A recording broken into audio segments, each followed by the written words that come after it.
Ministry starting అంటే ఆయన 30 సంవత్సరాలు వచ్చిన ఆ వయసు వచ్చినప్పుడు పరిసరలోకి వచ్చారు. అప్పుడు ఉపవాసం అన్నారు. అప్పుడు అపవాది చేత శోధించబడ్డారు. ఆ 40 రోజులు అయిపోయిన తర్వాత ఆ రోజుల్లో అంతా ఉపవాసం ఉన్నారు. బాగా ఆకలితో ఉన్నారు. యేసుప్రభు వారు మామూలు మానవ రీత్యా మరి మంచినీళ్ళు దాగి ఉండే ఉంటారు. రోజు మంచినీళ్ళే దాగి ఉంటారు ప్రభువారు. కాబట్టి ఆయన ఆకలితో ఉన్నప్పుడు సాతాను శోధించాడు. ఓకే, మినిస్ట్రీ స్టార్టింగ్లో ఆయన ఉపవాసం అన్నారు. కానీ శిలువ మీదకి వెళ్ళే ముందు రాత్రి కూడా ఆయన వ్రత నిబంధన ఇచ్చాడు కదా. ఏంటది? ప్రభురాత్రి భోజనం. ఓకే, ప్రభు బల్ల. ఇది వ్రత నిబంధన, ఇది మీరు పాటించాలి, నేను వచ్చేంత వరకు మీరు పాటించాలి అన్నారు. ఆయన అంటే ఆ రోజు ముందు పస్కా భోజనం పూజిస్తారు చూడండి. ఐగుప్తులో పస్కా భోజనం పూజించారు చూడండి. అక్కడ ఒక గొర్రె పిల్లను వధించుకొని ఆ ఇంటి వాళ్ళ వరకు లోపలే ఉండి అక్కడే లోపలే దాన్ని వండుకొని ఆ గడప కొమ్మల దాని రక్తం పూసి పస్కా భోజనం పూజించారు చూడండి. పస్కా భోజనం యేసుప్రభు ఇక్కడ పూజించింది ఆ రోజున. చనిపోయే పట్టబడిపోయే ముందు రాత్రి అంటే గురువారం రాత్రి, గురువారం మధ్యరాత్రి వరకు ఆయన సుదీర్ఘంగా శిష్యులతో మాట్లాడారు. అది యోహాను సువార్త 13, 14, 15, 16 4 అధ్యాయాలు అక్కడ ఉంటుంది. అది మేడగది ప్రసంగం అంటారు దాన్ని. మేడగదిలో శిష్యులతో ఆయన గడుపుతారు. ఓకే, కాబట్టి ఆ రోజు రాత్రి ఆయన భోజనం చేశారు. ముందు కూడా భోజనం చేశారు. ఆ ముందు రోజుల్లో కూడా భోజనం చేశారు. కాబట్టి లెంట్ డేస్ అనేటువంటివి బైబిల్ ప్రకారంగా వాటికి సపోర్ట్ లేదు. బైబిల్ ప్రకారంగా సపోర్ట్ లేదు. కొంతమంది తీసుకొచ్చారు, వాళ్ళు ఫాలో అవుతున్నారు. ఏదేమైనా ఆ లెంట్ డేస్లో అయినా ఒకడు తన దొరవాట్లు మానుకుంటే మంచిదేగా. కాబట్టి ఆ ఉద్దేశంతో తీసుకోండి. ఓకే, ఒకవేళ మానుకుంటే ఎవరైనా అయ్యా నేను మానేసాను, ఈ టైంలో మార్చుకున్నాను, ఇంతకుముందు తాగేవాడిని, కొట్టేవాడిని, నా భార్యను పిల్లలను చిన్న కొట్టేవాడిని అడ్డొస్తే ఈ మానేసుకున్న తర్వాత ఇవన్నీ మానుకోను కానీ ఈ మాల నాకు ఉపయోగపడింది, అట్లా ఉపయోగపడితే మంచిదే. ఆ విధానంలో తీసుకోనండి. అందుకోసం నేను ఏమంటానంటే మన మైండ్ బ్రాడ్గా ఉండాలి. మన మైండ్ ఎప్పుడు నేరోగా ఉండకూడదు. నేరో అంటే సంకుచితంగా, కుచితమైన మైండ్ ఉండకూడదు. బ్రాడ్ మైండ్లో ఉంటే ఆయన అందరికీ తలుపులు తీసి ఎట్లా తెరుస్తా ఉన్నాడు, రండి అంటున్నాడు. మనమే కొద్ది మూసి వీడు రావటం లేదని కొంతమందిని ఏం చేస్తున్నాం, కొట్టేస్తున్నాం వాళ్ళ పేర్లు. అని ఆయన కొట్టేయట్లేదు. ఆయన బ్రాడ్ మైండ్. అలాంటి మైండ్ మనకు ఉండాలి.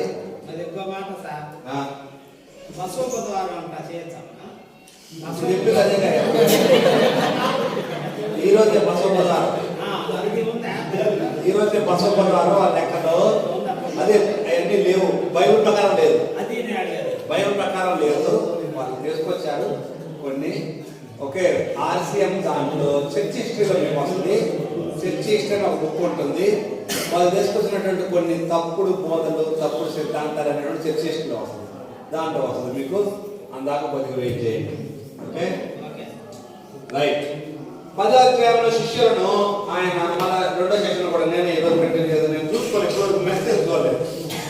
జాన్ 7కే పెట్టారు మెసేజ్. నేను 7:30కే పెట్టారు మెసేజ్. నేను ఆ టైంలో ఫుల్ బిజీ, ఇటు బయలుదేరే టైంలో ఉన్నాను. ఇంకా ఆ తర్వాత ఫోన్ చూడలేదు ఇప్పుడు వరకు. ఇప్పుడు చూస్తే నేను ఈరోజు రాలేకపోతున్నాను మెసేజ్ లాగింది. Anyway, right.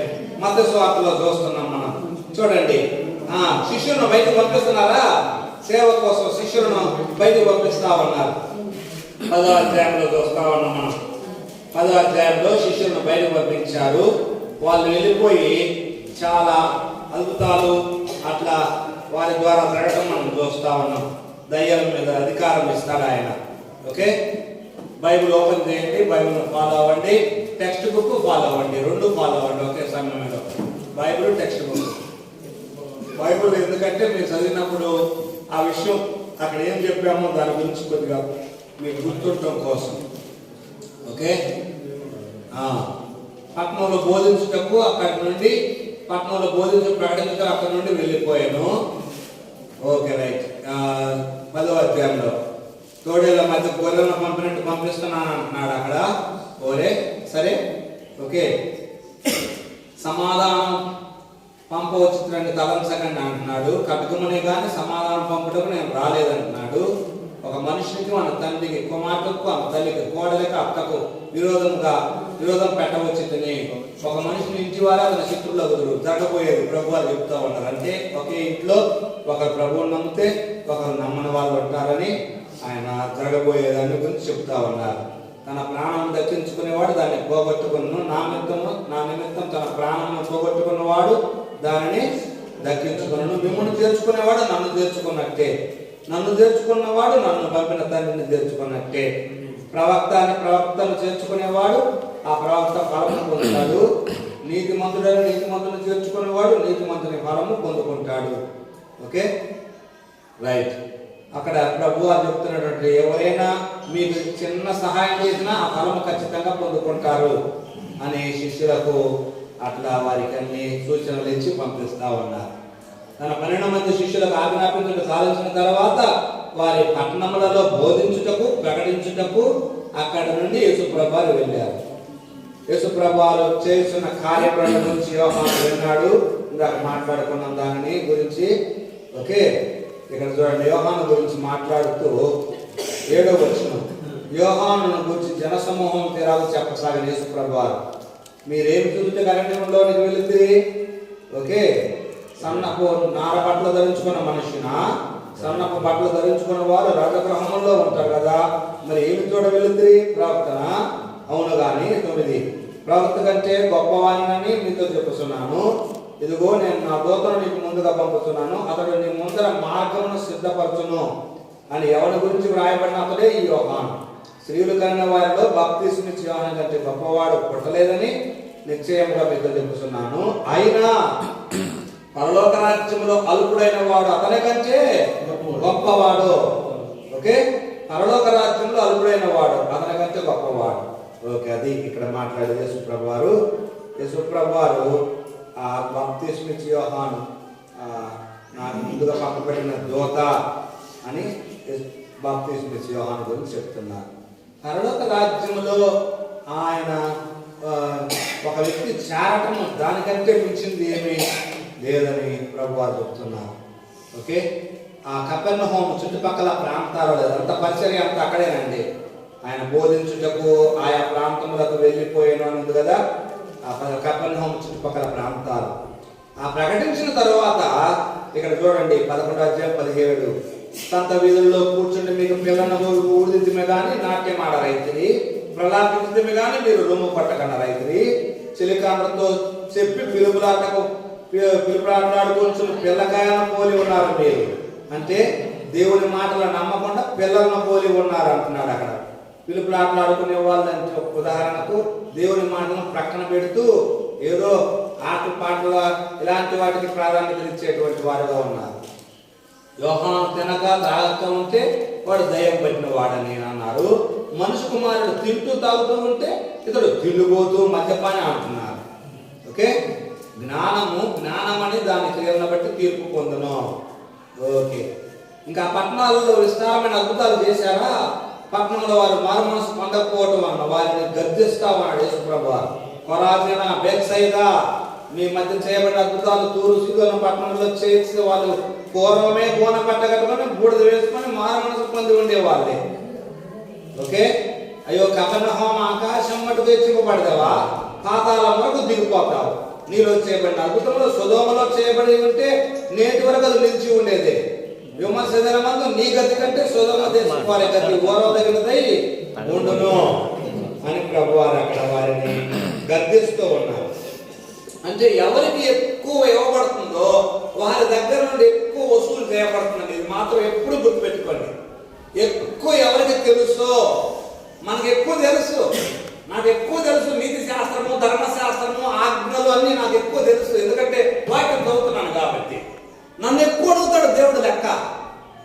నేను చాలా ఎక్కువ లెక్క చెప్పాలా. నాకు ఉదాహరణకు అందుకోసం ఒకరికి 10,000 ఇచ్చి ఒకరికి 2,000 ఇచ్చాడు అనుకోండి యజమాని, 2,000 ఇచ్చిన వారి దగ్గర నుండి 2,000 లెక్క అడుగుతాడు. 10,000 ఇచ్చిన వ్యక్తి 10,000 లెక్క చెప్పాలి. కాబట్టి మనము చాలా చాలా జాగ్రత్తగా ఉండాలి. మనం అందుకోసమే బోధకులు మనం చెప్పుకునేటువంటి మనము చాలా విషయాలు మనకు తెలుసు కాబట్టి తెలిసి కూడా తప్పిదాలు చేస్తుంటారే వాళ్ళకు చాలా ఎక్కువ ఉంటుంది తీర్పు. ఈరోజు నేను నా భార్యతో వెళ్తూ చెప్తా ఉన్నాను బండి మీద, ఎంత ముందు కూడా మీతో మాట్లాడాను, ఎంత పైకి వెళ్తున్నామో అంత జాగ్రత్తగా ఉండాలని. ఎంత ఎక్కువ పైకి వెళ్తామంటే, ఉదాహరణకు నా సంఘం ఒక 10 మంది అనుకోనండి, 10 మంది అయితే ఏదైనా తప్పు చేస్తే ఎవరికి తెలుస్తుంది? 10 మందికే తెలుస్తుంది. నా సంఘం 1000 మంది అనుకోండి, ఏదైనా తప్పు చేస్తే ఎంతమంది తెలుస్తుంది? అంటే ఏమవుతుంది? పైకి పోయే కొద్దీ నా యొక్క పేరు పెరిగే కొద్దీ అదే టైంలో అపఖ్యాతి వచ్చే అవకాశం కూడా ఎక్కువే ఉంటుంది. ఓకే, అపకీర్తి వచ్చే ఛాన్స్ కూడా ఎక్కువే ఉంటుంది. కాబట్టి చాలా జాగ్రత్తగా ఉండాలి. ఇంకోసం పోలు గారు చెప్పేది, తాను నిలుస్తున్నానని తలంచుకునే వాడు పడిపోకుండా జాగ్రత్త పడండి అని అంటున్నాడు. అందుకోసం అనేక మందికి బోధించిన తర్వాత నేనే భ్రష్టుడిని అయిపోదామని నా శరీరాన్ని నలగొట్టుకుంటున్నాను అంటాడు. చాలా చాలా చాలా జాగ్రత్తగా ఉండాలి. అందుకోసం ప్రభు వారు వాళ్ళకి ఎక్కువ అద్భుతాలు చేశారు. వాళ్ళ మధ్యలో కొరాజైనా బేత్సైదా అంటే కపెర్నహూము, ఆ గలిలయ సముద్రం చుట్టూ ఉంటాయి ఆ పట్టణాలన్నీ. కపెర్నహూము అక్కడే ఉంటుంది, అక్కడే ఎక్కువ అద్భుతాలు. నాకు చూసాను చూడండి, అనేక మంది దయ్యాలు బాగా ఆ కుష్టి వ్యాధి రోగగ్రస్తులు ఏంటి, శతాధిపతి వాళ్ళంతా అక్కడే చుట్టుపక్కల ప్రాంతాల వాళ్ళే. ఎన్ని అద్భుతాలు! యేసుప్రభు వచ్చారంటే గుంపులు తండాలుగా వస్తుంటారు. ఒకసారి బాధ అయిపోతారా, వాళ్ళు ఎక్కడికి వెళ్తారు? వాళ్ళ ప్రాంతాలకు వెళ్తారు. బాధ అయిపోతారు, వాళ్ళ ప్రాంతాలకు వెళ్తారు. వాళ్ళ ప్రాంతాలకు వెళ్ళిపోయినప్పుడు ఏం చెబుతారు? వాళ్ళు ఎప్పుడు బాధ అయిపోయారా, మనటాలు బాగాలేదు కదా నీకు అని అడిగితే ఎవరికి ఏం చెబుతారు? యేసుప్రభు దగ్గరికి వెళ్ళానయ్యా, మన మీటింగ్ అక్కడికి వెళ్ళాను, అక్కడ వెళితే నన్ను ముట్టాడు, బాగు చేశాడు అని ఎంతమంది అంటారు ఆ ప్రాంతాల్లో సాక్షులు చాలా మంది అంటారు. అవునా కదా? ఆ చుట్టుపక్కల ప్రాంతాల్లోనే ఎక్కువ ఆయన తిరుగుతూ ఉంటుంటే, అక్కడే ఉంటా ఉంటుంటే రోజు ఆయన దగ్గరకు వస్తారు. ఆయన దగ్గరకు వచ్చిన వాళ్ళు అనేక మంది బాగా అయిపోతారు. వాళ్ళ మధ్యలో ఎక్కువ సాక్షులు ఉన్నారు. కానీ ఆ పట్టణాలు ఏంటి? మారుమనసు పొందడం వల్ల సొదొమ గొమొర్రాలే వాళ్ళ మధ్యలో చేసుకుంటే ఎప్పుడో వాళ్ళు మారుమనసు పొందే వాళ్ళే. ఈ రోజు వరకు సొదొమ గొమొర్రా నిలిచి ఉండేది అంటున్నారు ప్రభువా. కాబట్టి ఎక్కువగా పొందుకున్న వారు ఎక్కువగా లెక్క చెప్పవలసి ఉంటుంది. అక్కడ మాట్లాడి అక్కడ ఆయన మాట్లాడారు. ఆ కాలం యేసుప్రభు విశ్రాంతి దినమున పంటశాలలో పడి వెళ్తుండగా శిష్యులు ఆకలి కొని వెన్నులు తుంచి తినసాగిరి. దానికి పరిసయ్యులు, ఏమయ్యా మేము శిష్యులు విశ్రాంతి దినం పోసుకొని తింటున్నారు అంటున్నారు వాళ్ళు. ఓకే, 9వ వచనం. అక్కడి నుండి వారి సమాజంలో పోయినప్పుడు వచ్చేయగలవాడు అక్కడు కనబడేను. వారు ఆయన మీద నేరము మోపవాలనే విశ్రాంతి దినమున స్వస్థపరచడం న్యాయమా అని ఆయన అడిగిరి. ఎవరైనా ఒక గొర్రె ఉంటే విశ్రాంతి దినమున గుంటలో పడితే దాన్ని పట్టుకొని పైకి తీస్తాడా, తీయడా అంటారు ప్రభు వారు. వాళ్ళ మాటలకు ప్రతి మాటగా. ఓకే, ఎలాగో సంహరిద్దుమా అని చూస్తా ఉన్నారట పరిసయ్యులు. 14వ వచనం. ఓకే, కాబట్టి ఆయన వాళ్ళప్పుడు దయ్యం పట్టిన గుడ్డి మోగవాడు 22వ వచనం. ఆయన ఇద్దరు తేబడిను. దయ్యం పట్టిన గుడ్డివాడు మోగవాడు వాడిని స్వస్థపరిచినందున ఆ మోగవాడు మాట్లాడు శక్తి చూపు గలవాడాయను. ప్రజలందరూ విస్మయం ఉంది, ఈయన దావీదు కుమారుడు కాడా అని చెప్పుకొనిచుండేది. పరిసయ్యులు ఆ మాట విని, వీడు దయ్యముల అధిపతి అయిన బయలుదేరుల వల్లనే దయ్యాలను వెళ్ళగొడుతున్నాడు కానీ మరి కనుకొండ కాదనేది. వారి తలపులు ఎరిగి ఆయన వారు చెప్పారు, తనకు విరోధంగా వేరుపడిన ప్రతి రాజ్యము పాడైపోవును, తనకు తాను విరోధంగా వేరుపడిన ఏ పట్టణమో ఏ ఇల్లైనా నిలవదు. సాతాను వెళ్ళగొడితే తనకు తాను విరోధంగా వేరుపడతాడు కదా, అతని రాజ్యం ఎట్లా నిలుస్తుంది? నేను బయల్జెబూలు వలన దయ్యమును వెలగొడుతున్నాయడలా మీ కుమారులు ఎవరి వలన వెలగొడుతున్నారు? కాబట్టి మీకు మీరే తీర్పరులై ఉన్నారు. దేవుని ఆత్మ వలన నేను దయ్యమును వెలగొడుతున్న ఎడల నిశ్చయంగా దేవుని రాజ్యము మీ వద్దకు వచ్చి ఉన్నది. ఒకడు మొదట బలవంతుని బంధింపని ఎడల ఏలాగా బలవంతుని ఇంట్లో జొచ్చి అతని సామాగ్రి దోచుకోగలడు. దీని గురించి ముందు కూడా నేను మాట్లాడాను. బలవంతుని బంధించాలి అంటే యేసుప్రభువు ఏం చేస్తున్నారంటే ఈ దయ్యములకు అధిపతి అయిన బయల్జెబూలు యొక్క శక్తిని నిర్వీర్యం చేస్తున్నాడు దయ్యాలను వెళ్ళగొట్టి. అంటే ఆయన బలవంతుడు, యేసుప్రభువు బలవంతుడు. ఇదిగో ఆయన వచ్చేసేసి దయాలను శాసిస్తుంటే వెళ్ళిపోతా ఉన్నాయి. ఒక ఇంట్లోకి వెళ్తున్నాం అనుకోండి, ఆ ఇంటిని దోసుకోవాలంటే ఏం చేయాలి? ఆ ఇంటిని దోసుకోవాలంటే ముందు ఆ ఇంట్లో ఉన్న ఆయన్ని కట్టేయాలి. మగరానికో లేకపోతే కుర్చీకో దేనికో కట్టేసి పడేయాలి. కట్టేస్తేనే అప్పుడే ఇంట్లో అయినా దోసుకోగలరు కదా. మనము ఇక్కడ మినిస్ట్రీలో ఉన్నటువంటి ఒక విషయం ఇక్కడ పాయింట్, ఏ ఊరికి వెళ్తున్నామా ఆ ఊరి గురించి ఎక్కువ ప్రార్థన చేయాలి. ప్రభా, ఊరిలో చాలా శక్తులు ఉంటాయి ప్రభా, వారిని బంధించండి ప్రభా అని ప్రభు దగ్గర అడగాలి. ఒక ఇంట్లోకి వెళ్తున్నామా పరిచయం చేయడానికి, లేకపోతే ఒక కూడిక పెట్టడానికి, ఆ ఇంటి వారి గురించి వాళ్ళ పేర్లు, వాళ్ళ పూర్వీకుల పేర్లు, వాళ్ళు ఇంతకుముందు ఏం చేసేవాళ్ళు, వాళ్ళు ఎవరిని ఆరాధించేవాళ్ళు అని కనుక్కోవాలి. ముందే కనుక్కొని ఇంతకుముందు ఎట్లా ఉండేవాళ్ళండి అని చెప్పి కనుక్కొని వాటన్నిటి గురించి కొన్ని రోజులు ప్రార్థన చేయాలి. ఓకే, ప్రార్థన చేసి అప్పుడు మనము దాని గురించి ప్రార్థనలు పెట్టిన తర్వాత దేవుని దగ్గర ఒక ప్రత్యేకమైన శక్తి పొందుకున్న తర్వాత అక్కడికి వెళ్ళడం మనకు క్షేమకరం. అది బంధించడం అంటే అది ఒక ఊరిలోకి వెళ్తుంటే ఊరి పొలిమేరల్లో దేవతలు ఉంటాయి. ఊరి పొలిమేరల్లో తిరుగుతుంటాయి ఆ దేవతలు. ఆ ఊరు నాది అన్నట్టు ఉంటాయి ఆ ఊరి పొలిమేరలలో. ఇది నిజం. పారసీక దేశపుల రాజు అతడు దానియేలు దగ్గరికి వస్తా ఉంటే అడ్డగించగా తర్వాత అధ్యాయం 10 అధ్యాయం వస్తుంది మీకు నెక్స్ట్ వీక్ చెప్తాను. పారసీకల అధిపతి నన్ను అడ్డగించాడు, నన్ను 21 రోజులు అడ్డగించాడు అంటాడు అక్కడ. అంటే ఒక్క ఊరిలో ఆ పొలిమేరల దేవతలు ఉంటాయి, ఆ ఊరిని పట్టుకుని ఉంటాయి. ఆ ఊరిని మనం యేసుప్రభు వారి చేతుల్లోంచి విడిపించాలంటే మనకు ప్రత్యేకమైనటువంటి శక్తి కావాలి, ప్లస్ వాడిని బంధించాలి. ఫస్ట్ వాడిని బంధించడం అంటే అది ఎట్లా జరుగుతుందంటే మన తెలివితో జ్ఞానంతో ఇవన్నీ పనికిరావు. ఎందుకు పనికిరావు? ఎక్కువ మంది సేవకులు ఉన్నా పనికిరాదు. అంతా ఎక్కువ మోకాల్లో అనుభవంగా, ఎక్కువ మనం ప్రార్థనలో ప్రభు దగ్గర, అయ్యా మా వల్ల కాదయ్యా, నీ సన్నిధి రానివ్వు, నీ దూతలను రానివ్వు, మాతో పాటు నీ దూతలను పంపించు, మీ దూతలను పంపిస్తే మేము అక్కడ జయించగలము అని మనం అక్కడ అట్లా వెళ్ళాలి. ఓకే, అట్లా వెళ్ళినప్పుడు దేవుడు తన సన్నిధి మనతో పంపిస్తాడు. అక్కడ మనం ఆ చేసిన పనికి ప్రతిఫలం వస్తుంది. ఒక్కొక్కసారి ఇది జరిగిన సంఘటనలు, కొంతమంది భక్తుల జీవితాల్లో జరిగిన సంఘటనలు, వీళ్ళు వెళ్తారా ఆ దయ్యాలను వదిలేసారి నీళ్ళు వాళ్ళు చేపెడతారా, వీళ్ళు బలహీనమవుతారు. దైవజనులు బలహీనమై అనారోగ్యాలు వెళ్ళకొస్తాయి. ఓకే, కాబట్టి శక్తిని నింపుకోవాలి. మనం శక్తిని నింపుకొని దేవుని దగ్గర ఆ సహాయం కోరుకొని వెళ్ళాలి. సహాయం కోరుకొని వెళ్ళి ఒక్కోసారి అవసరమైతే తోటి సేవకుల ప్రార్థన సహకారం కోరుకోవాలి. మేము ఎక్కడ వెళ్తున్నాము, ఇట్లా మా గురించి ప్రార్థన చేయండి. అట్లా ఎక్కువ ప్రార్థన చేసే సపోర్ట్ టీము, ప్రార్థన టీం ఒకటి ఉండాలి మన సేవలలో. ప్రతి ఒక్కరికి ప్రార్థన చేసే ఒక టీం ఉంటే ఎంతో మంచిది.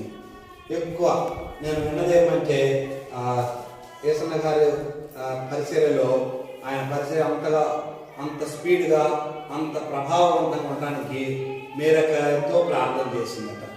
వాళ్ళు చెప్పేటువంటి మాటలు, వారి మాటల్లోనే ఆమె ఎక్కువ అన్న బయటకు వెళ్తే చాలా మందిని వేసుకొని దగ్గర కూర్చొని ఆ మందిరంలో ఆయన వచ్చేంత వరకు ప్రార్థనలో కనిపెడతా ఉండేవాళ్ళట. ఎక్కువ ప్రార్థన చేస్తూ ఉండేవాళ్ళు. కాబట్టి ఎక్కువ ప్రార్థన సపోర్ట్ అవసరం. బలవంతుల్ని బంధించాలి. మన ఊర్లలో ఎన్నున్నాయో చాలా ఉన్నాయి. ఆ పొలిమేర దేవతలు, పొలిమేరలో ఉండేవాళ్ళు, ఊర్లలో ఉండేవాళ్ళు, మనుషులను మాయ చేసేవాళ్ళు, మభ్య పెట్టేవాళ్ళు, పట్టుకొని వాళ్ళకి పాపం చాలా రకాలుగా బాధించే శక్తులు ఎన్నో ఉన్నాయి. ఎన్నో శక్తులు వాళ్ళని బాధిస్తూ ఉంటాయి. వాటన్నిటిలోంచి విడిపించడానికి మనం వెళ్తున్నాం. ఇది ఒకనాడు 10 సంవత్సరాల వైరం కాదు, కొన్ని వేల సంవత్సరాల నుండి బందీలుగా ఉన్న వాళ్ళని విడిపించడానికి వెళ్తున్నామంటే మనం 10 సంవత్సరాలు చెప్తే, 20 సంవత్సరాలు చెప్తే ఆ బంధకాల నుంచి బయటకు వస్తారా? ఒక్కోసారి రారు. 30, 40, 50 అవసరమైతే మీ జీవితం చివరి దాకైనా పోరాటం చేయాలి. ఆ పోరాటంలో మనము ఇదంతా సమిధలైపోవచ్చు. ఆ పోరాటంలో మనము ఆవిరైపోవచ్చేమో, కానీ మనము ఆ పోరాట ఫలితము తర్వాతైనా చూస్తాం. Okay, right. ఇక్కడ ఏమంటాడు ఆయన? బంధించాలి, బంధిస్తేనే ఇల్లు దోచుకోగలము. నా పక్షము ఉండనేవాడు నాకు విరోధి.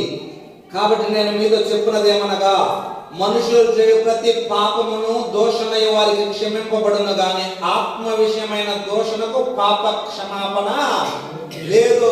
ఆత్మ విషయమైన దోషణ ఎందుకు అంటున్నారు యేసుప్రభు అక్కడ? యేసుప్రభు దయ్యాలను వెళ్ళగొట్టేది దేని వల్ల అంటున్నారు? వాళ్ళు ఏమంటున్నారు? దయ్యముల అధిపతి బయల్జెబూలు ఉన్నాడే, బయల్జెబూలు వలన ఆయన చేస్తున్నాడు అంటున్నారు. బయల్జెబూలు కనపడతాడా? బయల్జెబూలు కనపడాడు, వాడు దురాత్మ వాళ్ళ లెక్కలో, అవునుగా, దురాత్మ. ఓకే, కానీ యేసుప్రభు చేసే ఈ అద్భుతాలు ఎవరి వలన చేస్తున్నాడు? పరిశుద్ధాత్మ వలన చేస్తున్నాడు. పరిశుద్ధాత్మ కనపడతాడా? కనపడడు. అంటే పరిశుద్ధాత్మ శక్తిని బట్టి చేస్తున్నారు యేసుప్రభు. అంటే కనిపించని ఆ పరిశుద్ధాత్మని సహాయంతో ఈ అద్భుతాలు జరుగుతున్నాయి. ఇప్పుడు పరిశుద్ధాత్మ కార్యం ఇప్పుడు ఎట్లా జరుగుతుంది? యేసుప్రభు చెప్పిన దానికి నేను మీకు ఎక్స్ప్లెనేషన్ ఇస్తున్నాను. పరిశుద్ధాత్మ కార్యమును తృణీకరించే వానికి పాప క్షమాపణ లేదు. మనుష్య కుమారునికి వ్యతిరేకంగా మాట్లాడిన పాప క్షమాపణ ఉంటుంది, కానీ పరిశుద్ధాత్మకు వ్యతిరేకంగా మాట్లాడే వానికి పాప క్షమాపణ లేదు అంటున్నారు. ఇప్పుడు పరిశుద్ధాత్మ పని ఎట్లా చేస్తున్నాడు? యోహాను సువార్తలో ఉంటుంది. పరిశుద్ధాత్ముడు ఏం చేస్తున్నాడు? ఇప్పుడు పాపముల విషయమై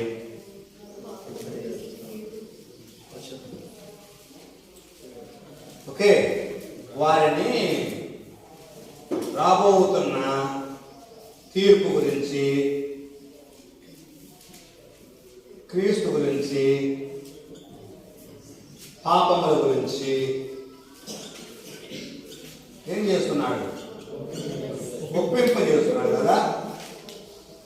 పరిశుద్ధాత్ముడు ఇప్పుడు ఒప్పింపజేస్తున్నాడు కదా. ఇప్పుడు ఒప్పింపజేస్తున్నాడు ఆయన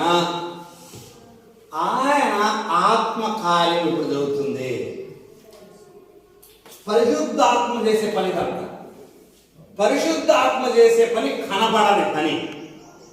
పరిశుద్ధాత్మ చేసే పనిని గనక ఇప్పుడు ఎవడైనా తిరస్కరిస్తున్నాడు అనుకోండి, వానికి క్షమాపణ ఉందా? వానికి రక్షణ లేదు. ఎక్కడికి వెళ్తాడు? వాడు నరకాగ్నికి వెళ్తాడు. ఆ రోజు యేసుప్రభు వ్యతిరేకంగా మాట్లాడారా? మాట్లాడలేదా? చాలా మంది పట్టండి సిలువేయండి అన్నారా? క్షమించబడ్డారా లేదా? వాళ్ళు క్షమించబడ్డారు. పెంతెకోస్తు రోజున చాలా మంది, అయ్యా మేమయ్యా, చంపింది మేమయ్యా, ఆయన కొట్టింది మేమయ్యా, ఈ చేతులతో కొట్టామయ్యా, ఈ చేతులతో రాళ్ళు వేసామయ్యా, క్షమించండి గుండెల్లో ఆ పేతురు గారు మాట్లాడినప్పుడు గుండెల్లో పడవబడ్డట్టు అయిపోయినప్పుడు వాళ్ళు క్షమాపణ అడిగితే, మనుష్య కుమారుని వ్యతిరేకంగా చేసిన ప్రతి పాపం క్షమించబడిందా లేదా? క్షమించబడింది. కానీ పరిశుద్ధాత్మకు వ్యతిరేకంగా మాట్లాడేవానికి క్షమాపణ ఎప్పుడు ఆ రోజు లేదు, ఈ రోజు లేదు, ఈ రోజుకే లేదు. అది యేసుప్రభు మాట్లాడు. ఆత్మ విషయమైన దోషణకు పాప క్షమాపణ లేదు. ఓకే, రాబో యుగమందు, ఈ యుగమందైనా రాబో యుగమందైనా పాప క్షమాపణ లేదంటే ఈ జీవితంలో లేదు, ఆ తర్వాత నిత్య నరకాగ్నికి వాడు వెళ్తారు. ఓకే, అప్పుడు శాస్త్రంలో పరిచయంలో కొందరు బోధకుడా నీ వలన ఒక సూచక్రియ చూడబోతున్నాము అంటున్నారు వాళ్ళు. ఓకే, 38వ వచనం 12వ అధ్యాయం. అప్పుడు ఆయన ఏమంటున్నారు? వ్యభిచారైన చెడ్డతరం వారు సూచక్రియ కోరుచున్నారు, ప్రవక్త అయిన కోసం సూచక్రియ కానీ మరి ఏ సూచక్రియ వారికి అనుగ్రహించబడదు. 3 రాత్రింబవల్లో అయినా చేప గడుపులో ఎలాగుండేనో, తిమ్మెగల గడుపులో ఎలాగుండేనో అలాగనే మనుష్య కుమారుడు 3 రాత్రింబవలు భూగర్భంలో ఉన్నాడు. 3 రాత్రింబవలు యేసుప్రభు ఉన్నారు. 3 రోజులు ఎక్కడ? ఓకే, యోనా కంటే గొప్పవాడు ఇక్కడ ఉన్నాడు. విమర్శ సమయంలో దక్షిణ దేశపు రాణి ఈ తరము వారితో నిలబడి వారి మీద నేర స్థాపన చేయను. ఓకే, సొలొమోను కంటే గొప్పవాడు ఎక్కడ ఉన్నాడు అంటే చూడండి, యేసుప్రభు వారు ఇందాక బాప్తిస్మా ఇచ్చే యోహాను కంటే గొప్పవాడు అంటున్నాడు, యోనా కంటే గొప్పవాడు అంటే సొలొమోను కంటే గొప్పవాడు అని తన గురించి తాను ఓకే ఆయన మాట్లాడుతూ ఉన్నారు. ఆ జన సమూహంగా మాట్లాడుతుండగా ఆయన తల్లి సహోదరులు ఆయన ఎదురుకు వచ్చి నిలబడ్డారు. నీ తల్లి సహోదరులు ఉన్నారయ్యా అంటే ఆయన వారిని చూసి ఏమన్నారు? ఇదిగో నా తల్లి ఎవరు, నా సహోదరులు ఎవరు? తన శిష్యుల వైపు చేయి చాపి, నా తల్లి నా సహోదరులు మీరే, పరలోకమందు నా తల్లి చిత్తం చొప్పున చేయబడే నా సహోదరుడు నా సహోదరి అని అని ప్రభువారు ఈ 12వ అధ్యాయం తర్వాత ఏమవుతుందంటే, ఇప్పటి వరకు దేవుని యొక్క ప్రణాళిక ఎట్లా ఉందంటే, 10వ అధ్యాయంలో ఏమన్నారు ఆయన? 10వ అధ్యాయం శిష్యులను పంపిస్తూ ఎవరి దగ్గరికి వెళ్ళమన్నారు? ఇశ్రాయేలీయుల దగ్గరికే వెళ్ళండి అన్నారా?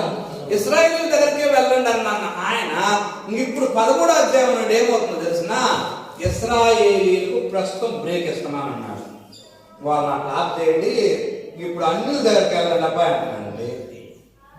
అన్యుల దగ్గరకు సువార్త. ఓకే, అన్యుల దగ్గర ఇశ్రాయేలీయులు ప్రస్తుతానికి ఇశ్రాయేలీయులు వీళ్ళు దేవుడితో బంధించబడ్డారంటే అపనమ్మకం అనే బాక్సులో బంధించబడ్డారు. ఇప్పటికీ ఇశ్రాయేలీయులు యాజ్ ఏ నేషన్, జాతి ఓకే, జాతి అంతా ఇప్పటికీ యేసు ప్రభు మెస్సయ్య అంటే మా మెస్సయ్య కాదు, యేసు ప్రభువుని వారి మెస్సయ్యగా స్వీకరించరు. ఈ రోజు కూడా ఇశ్రాయేలీలో మైనారిటీ అంటే కొద్ది మందే యేసు ప్రభువుని ఆరాధించే వాళ్ళు ఉన్నారు.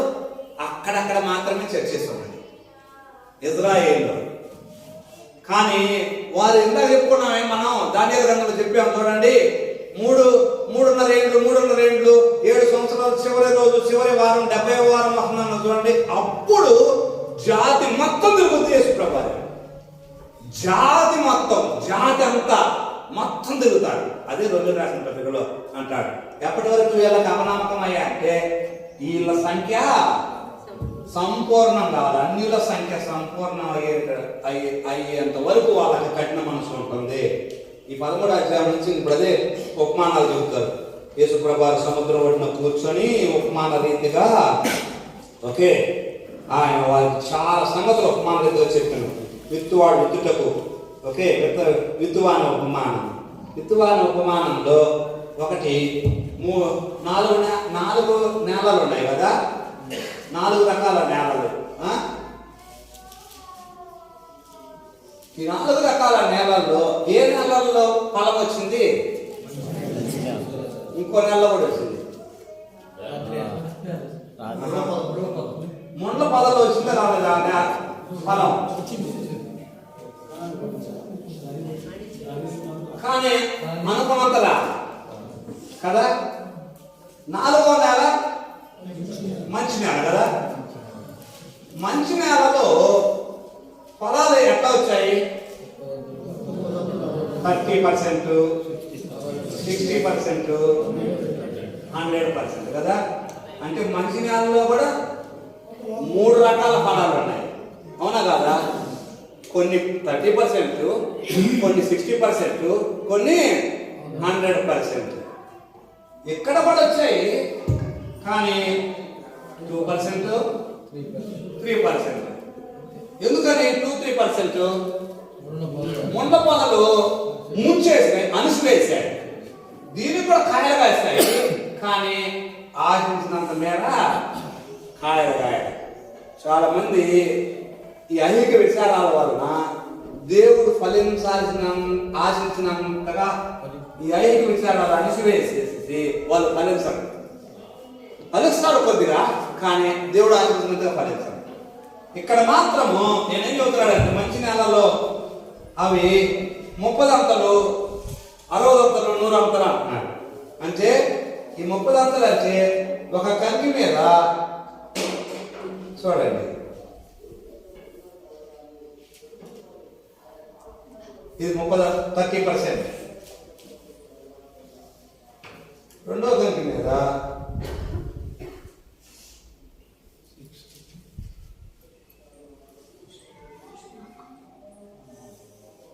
ఇక్కడ 60% వచ్చింది. మూడో దాని మీద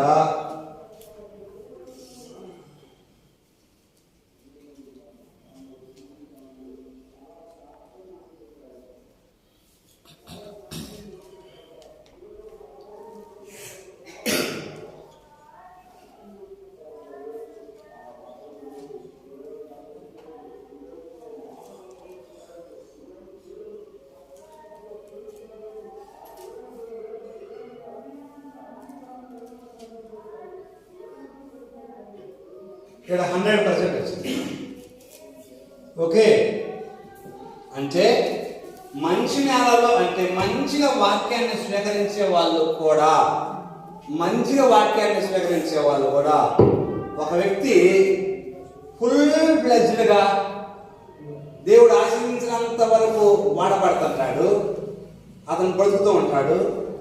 మంచి నేలలో ఉన్న ఒక్కొక్క వ్యక్తి ఇతడు కొంతవరకే ఫలిస్తుంటాడు, ఇంకొక వ్యక్తి దానికంటే తక్కువ ఫలిస్తూ ఉంటాడు.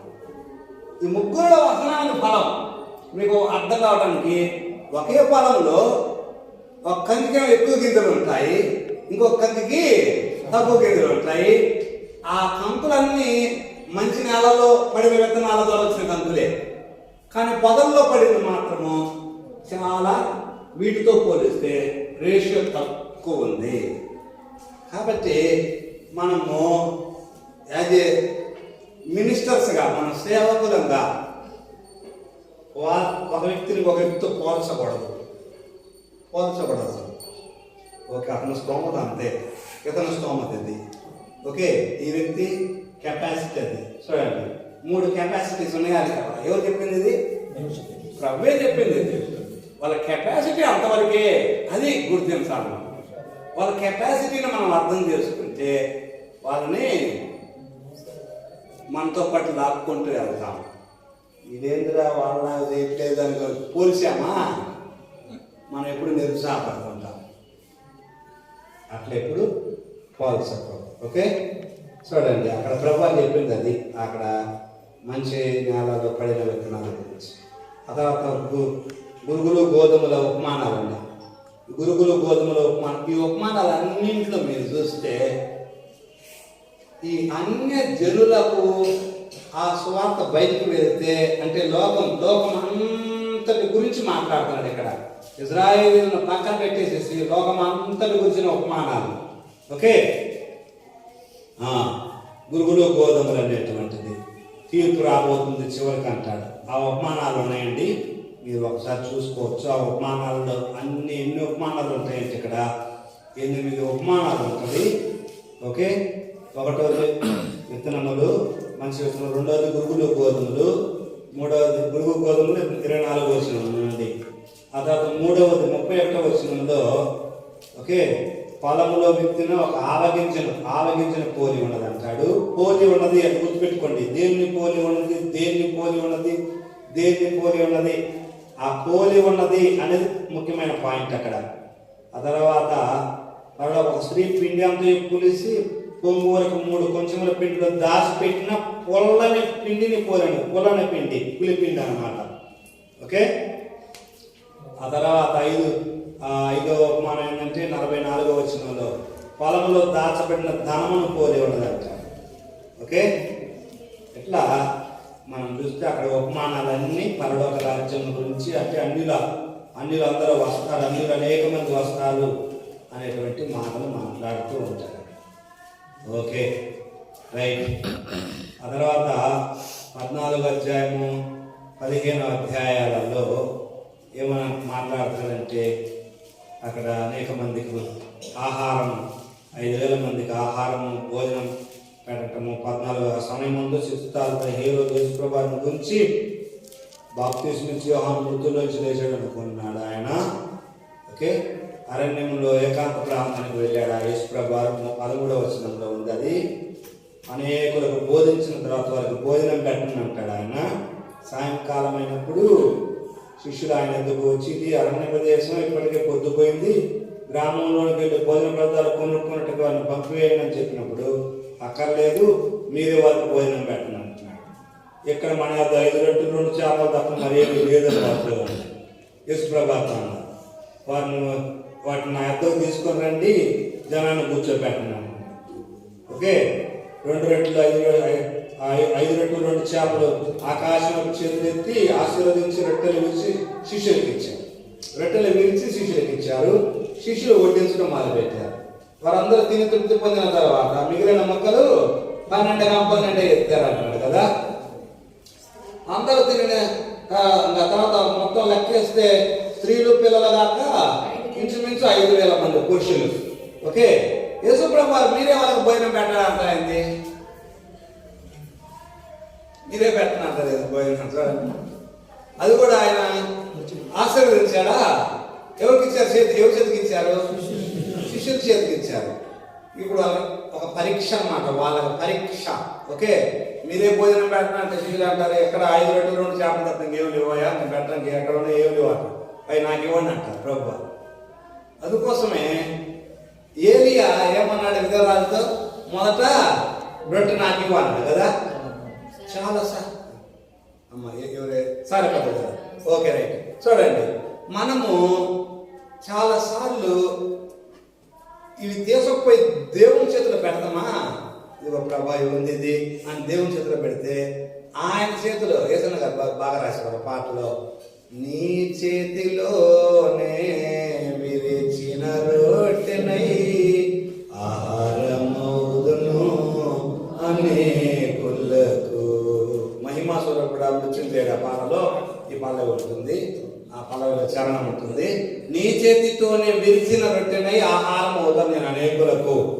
ఆయన చేతిలోకి ఆ రొట్టె వెళ్ళినప్పుడు అనేకులకైతే ఆహారం ఆ రొట్టె మిగిలాయి కదా. ఉదయం అంటాడు, ఆ 5,000 మంది పురుషులు, స్త్రీలు ఎంతమంది ఉంటుంటారు అంటారు?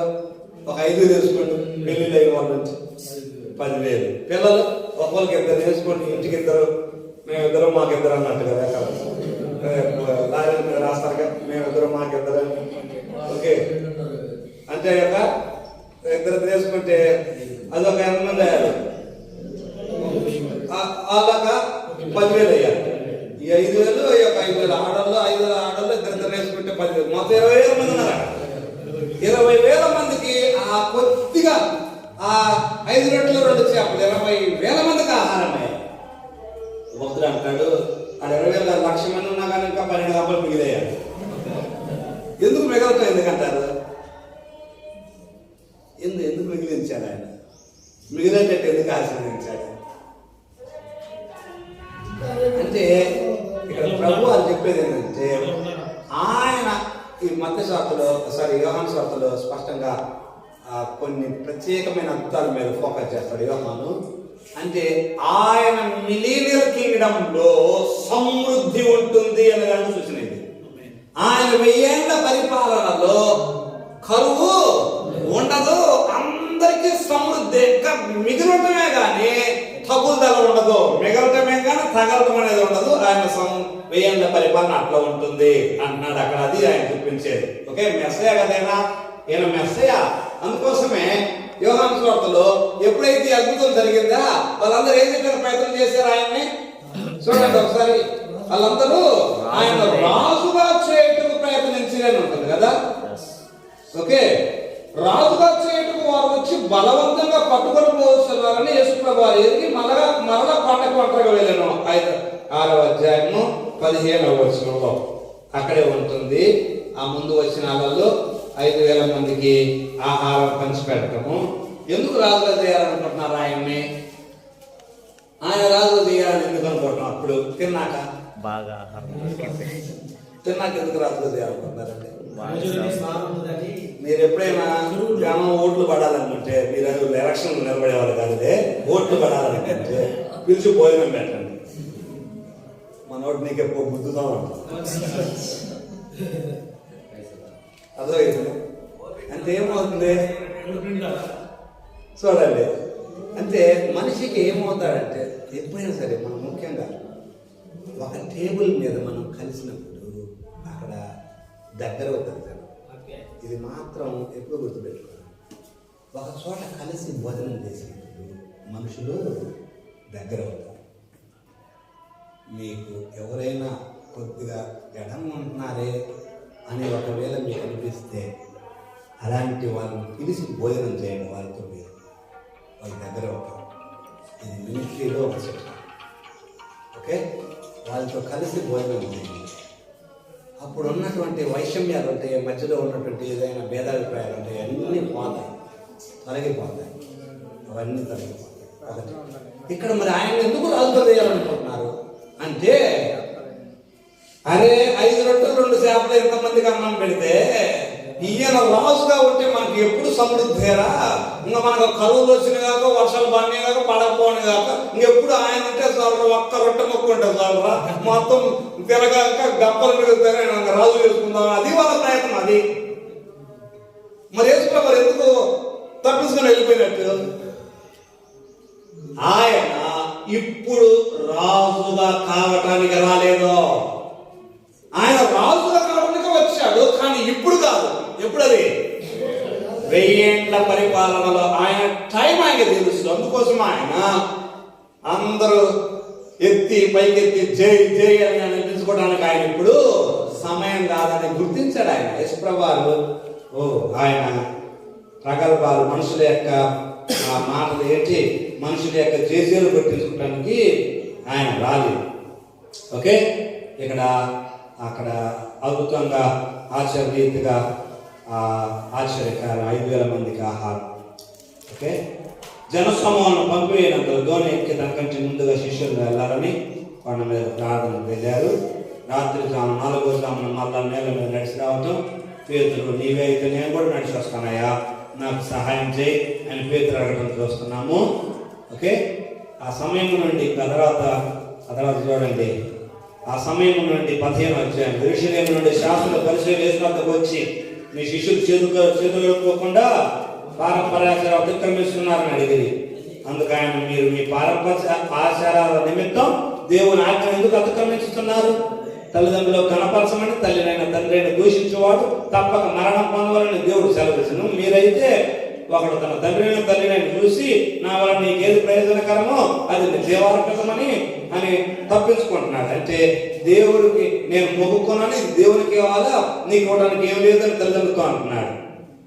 అదే మీరు చేసే పని అని చెప్పేసి వాళ్ళ యొక్క తప్పిదాలను దేవుడు యేసుప్రభువుని ఎండగడతా ఉన్నాడు.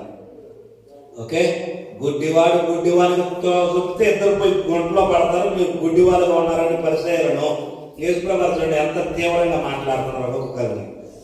ఓకే, ఆ తర్వాత ఆయన 15వ అధ్యాయం 21లో తూరు సీదోనుల ప్రాంతంలోకి వెళ్ళి అక్కడ కనాను స్త్రీ ఒకటి వచ్చింది. ప్రభువా, దావీదు కుమారుడా, నన్ను కరుణింపుము, నా కుమార్తెకు దయ్యం పట్టింది, బాధపడుతున్నది అని అంటే ఆయన ఒక మాట కూడా చెప్పలేదు. అప్పుడు ఆయన శిష్యులు వచ్చి, ఈమె మన వెంబడి వచ్చి కేకలు వేస్తున్నది, ఈమెను పంపివేపున ఆయన వేడుకొనగా, ఇశ్రాయేలు ఇంటి వారు నశించిన గొర్రెలకే కానీ ఎవరి ఎందుకు నేను పంపబడలేదు అన్నాడు ఆయన. అప్పుడు ఆమె ఏమంటుంది చూడండి, ఆమె విశ్వాసం ఎంత గొప్పదో. 25, ఆయనను ఆమె ఆయనకు మొక్కి, ప్రభువా సహాయం చేయమని అడిగాను. అందుకు ఆయన, పిల్లల రొట్టెలు తీసుకొని ఒక పిల్లలకు వేట న్యాయమా అని అన్నారు. ఆయన, నిజమే ప్రభువా, ఒక పిల్లలు కూడా తమ యజమానుల బల్ల మీద నుండి పడి మొక్కలు తినను కదయా, తినే అవి కదా, ఆ బల్లల మీద నుంచి పడే మొక్కలే కదా తినేది. ఇప్పుడు ఎందుకన్నారు యేసుప్రభువు ఆ శిష్యుల ముందు ఆమెను ఎందుకన్నారు ఒక్క పిల్లలకి ఏంటో న్యాయమా అని?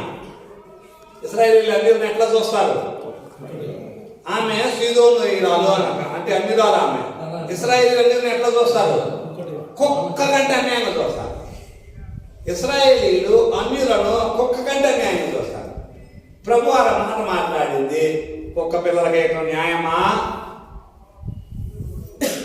ఆమెలో ఉన్నటువంటి ఆ యొక్క విశ్వాసం, ఆమె ఎంతగా అవసరతలో ఉన్నదో అదొకటి, ఎంత తగ్గించుకుంటుందో. అప్పుడేమన్నారు ఆయన, ఆమె సరే అవునయ్యా, ఒక పిల్లలు కూడా యజమానుల బల్ల మీద పడ్డేగా తినేది అని ఎప్పుడైతే అన్నదమ్మా, నీ విశ్వాసము గొప్పది, నీవు కోరినట్టు నీకు అవునుగా కానీ చెప్పిన ఆ గడియలోనే ఆమె కుమార్తె స్వస్థత నొందెను. ఓకే, అనేక మంది గుడ్డివారు, మగవారు, అంగహీనులు అనేకులు బాగు చేయబడటం అనేటువంటిది చూస్తా ఉన్నాము. ఆ ప్రాంతంలో అట్లా యేసుప్రభువు అనేక అద్భుతాలు చేస్తా ఉన్నారు. ఓకే, సద్దూకయ్యులు పరిసయ్యులు వచ్చి ఆయనను శోధించుటకు ఆకాశం నుండి ఒక సూచన క్రియ తమకు చూపమని అడగగా, సాయంకాలం మీరు ఆకాశం ఎర్రగా ఉన్నది, వర్షం కూలేదని, ఉదయం ఆకాశం ఎర్రగా ఉన్నది కాక మబ్బుగా ఉన్నది కనుక నేడు గాలివాన వచ్చినట్టు మీరు చెప్తారు కదా అని చెప్పేసి, వ్యభిచారులైన చెడ్డతరం వారు సూచక్రియ అడుగుతున్నారు. అయితే యోనాను గురించి సూచక్రియ మరి ఏ సూచక్రియ మీకు అనుగ్రహించబడదని ఇందాక కూడా ఆ మాట అన్నారు కదా ప్రభువారు. ఓకే, చూడండి, అది ఏ సూచక్రియ కావాలని యోనాను గురించినటువంటి సూచక్రియలు రెండోసారి ఇక్కడ. అంటే ప్రభువారు ఏం చెప్తూ ఉన్నారు? శిష్యులకు కానీ అక్కడ ఉన్న జనానికి కానీ హింట్ ఏమి ఇస్తున్నారంటే నేను చనిపోబోతున్నాను, 3వ రోజున లేవబోతున్నాను. అది ప్రభు అని చెప్పేటువంటి. అయ్యా యోనా 3 రోజులు చేప కడుపులో ఉన్నాడు. యేసు ప్రభు వారు కూడా ఆ రీతిగానే 3 రోజులు ఆయన భూగర్భంలో ఉంటాడు అని చెప్పేసి ప్రభు వారు అన్నారు. దాని గురించి ముందు క్లారిటీ ఇచ్చాను అనుకుంటా కదా. చూడండి, యోనా 3 రోజులు ఉన్నాడు. 3 రోజులు. రోజులు అంటే పగలు ప్లస్ రాత్రి, లేకపోతే రాత్రి ప్లస్ పగలు. Okay okay. యేసు ప్రభు వారు ఏ రోజు ఆయన సమాధి చేయబడింది? శుక్రవారం. ఎన్నింటికి? 4 వేసుకోండి, లేకపోతే 5 వేసుకోండి. 4-5 మధ్యలో. అవునా? 4-5 మధ్యలో సాయంత్రం. ఓకే. శుక్రవారం. శనివారం ఎక్కడ ఉన్నారు? సమాధిలో ఉన్నారు. ఓకే. ఆదివారం ఎక్కడ ఉన్నారు? ఆదివారం ఎన్నింటికి లేచారు? దాదాపుగా 5 వేసుకోండి, లేకపోతే 5 to 6. ఓకే. ఉదయం 5 to 6 లెక్క వేసుకోండి. Okay right. 4 to 5 ఇశ్రాయేలీయులకు సాయంత్రం 6 నుంచి నక్షత్రంలో వస్తుంది. అంటే శుక్రవారం సాయంత్రం 6 అయింది అనుకోండి, అది ఏ రోజు కొత్త లెక్క? శుక్రవారం సాయంత్రం 6 అయితే శనివారం లెక్క వాళ్ళకి. శుక్రవారం సాయంత్రం 6 నుండి శనివారం సాయంత్రం 6 వరకు శనివారము ఇది. కానీ 5కి సమాధి చేశారు. అంటే శుక్రవారం రోజున 1 గంట లేకపోతే 2 గంటలు కలిసి వచ్చింది. అవునా కదా? కలిసి వచ్చిందా, కలిసి రాలేదండి? కొద్దిగా రెస్పాండ్ ఇవ్వండి. శనివారం మొత్తం కలిసి వచ్చిందా రాలేదా? శనివారం మొత్తం అంటే శుక్రవారం సాయంత్రం 6 నుండి శనివారం సాయంత్రం 6 వరకు 1 రోజు. 2 గంటలు. 2 గంటలు. 1 రోజు ఫుల్. చూడండి, శనివారం సాయంత్రం 6 నుండి ఆదివారం సాయంత్రం 6 వరకు ఇది 1 రోజు. ఇక్కడ కొన్ని గంటలు వచ్చే రాలేదా? ఓకే. 6 నుంచి 6 12 6 గంటలు వచ్చింది ప్లస్ ఇది 12 గంటలు అటు ఇటు వచ్చాయి. 12 గంటలు. అవునా కదా? ఓకే. 3 రోజులు అయిందా? అయితే రోజున్నరే వచ్చిందా? అది ఏమైనా ప్రశ్న? అది ఇలాంటి ప్రశ్న వస్తే మంచిదే. ఓకే. నేనేమో 3 పగల్లో 3 రాత్రులు ఉన్నాము. మరి ఏమేమంటారంటే రోజున్నరే వచ్చింది అంటున్నాను. మరి అట్టా లెక్క 3 రోజులు లేదుగా. ఓకే. దానికి సమాధానం బైబిల్ పండితుల సమాధానం ఏమంటే శుక్రవారం 1-2 గంటలైనా కలిసిందా కలవలేదా? శుక్రవారం 4 to 6 మధ్యలో సమాధి చేయబడ్డారు అనుకుంటున్నాం కదా. 3 గంటలు చనిపోయాడు ఆయన. 4 to 6 మధ్యలో సమాధి చేయబడ్డాడు. 6 లోపే. 6 అయిందంటే శనివారం కిందకి వెళ్ళిపోద్ది. విశ్రాంతి వస్తుంది. విశ్రాంతి ఏం పని చేయకూడదు వాళ్ళు. ఓకే. కాబట్టి విశ్రాంతి లోపే కలిసారు బాడీ శిలువ మీద నుండి. కాబట్టి 2 గంటలు కలిసింది. శుక్రవారం 2 గంటలు. శుక్రవారం 2 గంటలు. శనివారం 24 గంటలు. వచ్చిందా లేదా? ఆదివారం 12 గంటలు. ఓకే. చంద్రబాబు నాయుడు గారు శుక్రవారం 4కి చంద్రబాబు నాయుడు శుక్రవారం 4కి ప్రమాణ స్వీకారం చేశారు. ఓకే. ప్రమాణ స్వీకారం చేశారు. శుక్రవారం పరిపాలించినట్ట లెక్కల ప్రకారం. అంటే ఆయన పరిపాలనలో ఈరోజు కలుస్తుందా కలవదా? 1 రోజు కలిసింది. శనివారం కూడా కలిసింది. ఆదివారము ఓకే. ఆదివారం కూడా 12 గంటల ఆదివారం 7కి రిజైన్ చేశాడు. ఓకే. పదవి విరమణ చేశాడు. ఈరోజు కూడా కలిస్తే కలవలేదా? ఆయన పరిపాలనలో ఈ 3 రోజులు కలుస్తానే కలవా? ఎన్ని రోజులు పరిపాలన చేసినట్టు? 3 రోజులు. మరి 3 రోజులు కలిసినా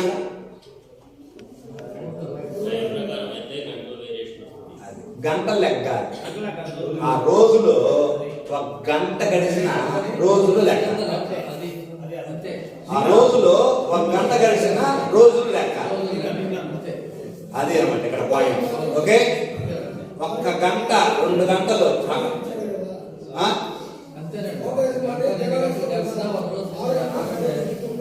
అది. కాబట్టి లెక్క ఇది. ఓకే, కాబట్టి శుక్రవారం 1 రోజు కలిసిందా, శనివారం 3 రోజులు కలిసిందా, ఆదివారం కూడా శనివారం సాయంత్రం 6 నుండి ఆదివారం సాయంత్రం 6 వరకు 1 రోజు ఫుల్ డే అన్నమాట. కాబట్టి 3 రోజులు లెక్క. ఓకే, ఇది లెక్క. ఓకే, వచ్చిందండి. అట్లా ప్రశ్నించే వాళ్ళు ఉండటం కూడా మంచిది, ఎందుకంటే మన మైండ్ పని పడుతుంది. అంటే కాపుల చుట్టుకల్లో రాసిందంటే బుధవారం సాయంత్రం నుంచి లెక్క రాసింది. అవును, అది కరెక్ట్ కాదు. ఎందుకంటే అది విశ్రాంతి దినం ప్రవేశిస్తున్నది కావున వాళ్ళు త్వరగా బాడీని పెంచారండి. వాక్యం అది మహాశివరాత్రి ఏం చేయకూడదు బైబిల్లో కూడా ఉంది. విశ్రాంతి దినం అంటే మహా విశ్రాంతి ఎందుకంటారు? ఆ రోజున పస్కా పండుగప్పుడు వచ్చే విశ్రాంతి దినం గ్రేట్ సబ్బాత్ అంటారు. అది అది విశ్రాంతి, మహా విశ్రాంతి దినము విశ్రాంతి దినం 2 సపరేట్ కదండి. మహావిశ్రాంతి అంటే ఉదాహరణకు చూడండి, మనం కొన్ని రోజులను ప్రత్యేకమైన విశ్రాంతి తినాలంట. కొన్ని రోజులు పండుగలలో వచ్చేవి ప్రత్యేకమైనవి. 7 సంవత్సరాలకు ఒకసారి కదా విశ్రాంతి దినం. అవును, విశ్రాంతి సంవత్సరం. అవును, విశ్రాంతి దినం వారానికి ఒక రోజు కదా. అవును, మరి 7 సంవత్సరాలకు వచ్చే విశ్రాంతి దినాన్ని అప్పుడు వచ్చిందని ఆ పస్కా చేసుకుంటున్నారు కదా. అయితే వాళ్ళు ఏమంటారు ఆ బుద్ధుల ప్రకారం? అదే మహావిశ్రాంతి దినం అని కొంతమంది అంటారు. మహావిశ్రాంతి దినం ఏ రోజు పడింది అంటారు? ఆ పస్కా రోజు బుధవారం. అప్పుడు సినిమా చేసింది బుధవారం అని చెప్పుకొచ్చారు. బుధవారం అయితే అప్పుడు ఏమవుతుంది? బుధవారం సాయంత్రం అయితే ఓకే సమాజ్ చేశారు. బుధవారం గురువారం పగలు రాత్రి. అప్పుడు గుడ్ ఫ్రైడే రాంగ్ కదా? గుడ్ ఫ్రైడే రాంగ్ కదా? అదే కాపుల వేదికలో రాశారు. కొంతమంది ఏమో అట్లా చెప్పవచ్చు. కాబట్టి అది కొద్దిగా యాక్సెప్టబుల్ కాదు. గుడ్ ఫ్రైడే రాంగ్ వస్తుంది. ఎందుకంటే ఇంకప్పుడు బుధవారం ఆయన సిలువ వేస్తే గుడ్ ఫ్రైడే ప్రపంచం అంతా గుడ్ ఫ్రైడే జరుగుతుంది కదా. శుక్రవారం ఆయన్ని సిలువ వేసిన ప్రపంచం అంతా నడుతున్నారు కదా, ప్రపంచం బిలీవ్ అదే కదా. శుక్రవారం వేరే మనకి ఈ లెక్కలు చెప్పారు. ఇదే కాదు, బుధవారం ఆయన సిలువ వేల. ఎందుకంటే మీకు సువార్తలు అయిపోయిన తర్వాత యేసుక్రీస్తు జీవిత చరిత్ర నేను మొత్తం సమ్మరీ ఇస్తాను. లాస్ట్ వీక్ ఏ రోజు ఏం జరిగిందో అది ఇస్తాను మీకు చివరిలో ఎండింగ్. ఓకే, యేసుప్రభు వారి జీవిత చరిత్రలో లాస్ట్ వీక్ ఆదివారం మట్లాదివారం వచ్చిందా? ఆదివారం చివరి వీక్ మట్లాదివారం నుండి ఏ రోజు ఎక్కడ ఎవరితో గడిపాడు అనేటువంటిది లాస్ట్ వీక్ చాలా ఇంపార్టెంట్. అక్కడ వస్తుంది క్లారిటీ. Okay, right. ఇప్పుడు చూడండి, ఏం చూస్తున్నాం మనం? యేసుప్రభు 3 రోజులు ఉన్నారా లేరా? చాలా అన్నట్టుగా 3 రోజులు, కాబట్టి 3 రోజులు ఉన్నారు లెక్కల ప్రకారం కరెక్ట్ గా. ఓకే, ఇప్పుడు చూడండి, యేసుప్రభు ఇక్కడ 13వ వచనం, 16వ వచనం, 13వ వచనం. ఫిలిప్పుదైన కైసరేకి వచ్చి ఏమడుగుతున్నారు ఆయన? మనిషి కుమారుడు ఎవరని జనులు చెప్పుకుంటున్నారు. ఇప్పుడు యేసుప్రభు ఇప్పుడు వరకు ఈ మత్తయి సువార్తలో ఇప్పటికి ఎన్ని అద్భుతాలు చేశారు జనం మధ్యలో. చాలా ప్రాంతాల్లో అద్భుతాలు చేశారా చేయలేదా? ఆయా ప్రాంతాల్లో అద్భుతాలు చేశారు. 5,000 మందికి ఆహారం పట్టారు, రోగగ్రస్తులను బాగు చేస్తున్నారు, శిష్యులను పంపించారు. పోయి అనేక అద్భుతాలు చేయండి, దయ్యాలను వెళ్ళగొట్టండి, రండి అని చెప్పేసి పంపిస్తున్నారా? ఇన్ని అద్భుతాలు చేసిన తర్వాత ఇప్పుడు యేసుప్రభు వారు ఇప్పుడు ఆయన ప్లాన్ దేని వైపు తిరుగుతున్నారు? ఎటువైపుగా ప్రయాణం చేస్తున్నారంటే సంఘ నిర్మాణం వైపు ఇప్పుడు ప్రయాణం చేస్తున్నారు ఆయన. చూడండి, సంఘ నిర్మాణం వైపు ఆయన అడుగులు వేస్తా ఉన్నారు. ఇప్పుడు ఇక్కడ ఏమంటున్నారంటే, ఇదిగో నా గురించి జనం ఆలోచన ఏంటి? ఎందుకు శిష్యుల్ని ఎందుకు అడుగుతున్నారు? పోయేచ్చారు వాళ్ళలోకి పోయే జనం మాట ఏముందో తెలుస్తుందో తెలియదు.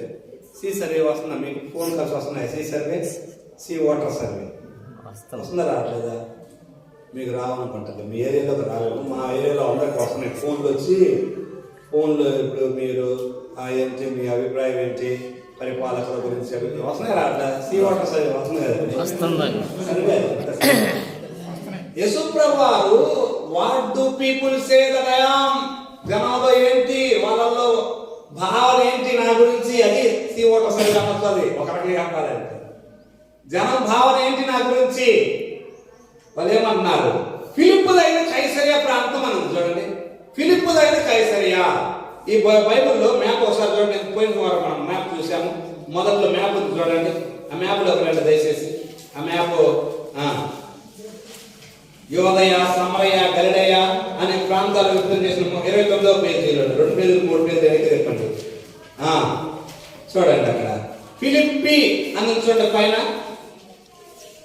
ఓకే, ఫెనీకే అని చూడండి పైన, పాలస్తీనా దేశము దాని కింద ఫెనీకే ఉందా, కైసరియా ఉందా పక్కనే అక్కడే ఫిలిప్పుదైన కైసరియా అంటే పై భాగంలో. అక్కడ ఏముంటుందంటే దాని వీడియో నేను చూశాను, ఆ ప్రాంతం వీడియో. అక్కడ పెద్ద కొండ ఉంటుంది. అక్కడ ఒక పెద్ద కొండ ఉండి ఆ కొండ మీద చాలా విగ్రహాలు, కొండలో తులసిన విగ్రహాలు ఉంటాయి. ఆ కొండ ముందు యేసుప్రభు నిలబడి ఇప్పుడు శిష్యులను అడుగుతా ఉన్నారు. ఈ ఫిలిప్పుదైన కైసరియలో ఆ కొండ ముందు యేసుప్రభు నిలబడి జనం నా గురించి ఏమనుకుంటున్నారు, అది ప్రభు అని అడిగేది. వాళ్ళు అంటున్నారు, శిష్యులు ఒక్కొక్కరు ఒక మాట చెప్తున్నారు. కొంతమంది ప్రవక్త అంటున్నారు, మోషే అంటున్నారు, వాళ్ళు అంటున్నారు, వీళ్ళు అంటున్నారు, మంచి బోధకులు అంటున్నారు అని చెప్పేసి వాళ్ళ యొక్క ఆలోచనలు ఏముంటే చెప్పారు. అప్పుడు ప్రభు వారు ఏమడుగుతున్నారు, మీ గురించి ఏమనుకుంటున్నావు? ఓకే, మీరైతే 15 మీరైతే నేను ఎవరినని చెప్పుకుంటున్నారో అందుకు పేతురు, నువ్వు సజీవుడవగు దేవుని కుమారుడమైన క్రీస్తు అంటే మెస్సయ్యవి. అందుకు ప్రభు అంటున్నారు, సీమోను బర్యోనా, నీవు ధన్యుడవు, పరలోకమందున నా తండ్రి సంగతి నీకు బయలుపరచనే. ఈ సీమోను బర్యోనా అంటే అర్థం ఏంటంటే యోనా కుమారుడవైన సీమోను అని. ఓకే, బర్ అంటే కొడుకు, యోనా అంటే యోనా కొడుకు, యోనా కుమారుడవైన సీమోను అని అంటారు. అది అక్కడ పాయింట్. యోనా కుమారుడవైన సీమోను అంటే సీమోను పేతురు వాళ్ళ పేరు యోనా. Okay right. చూడండి,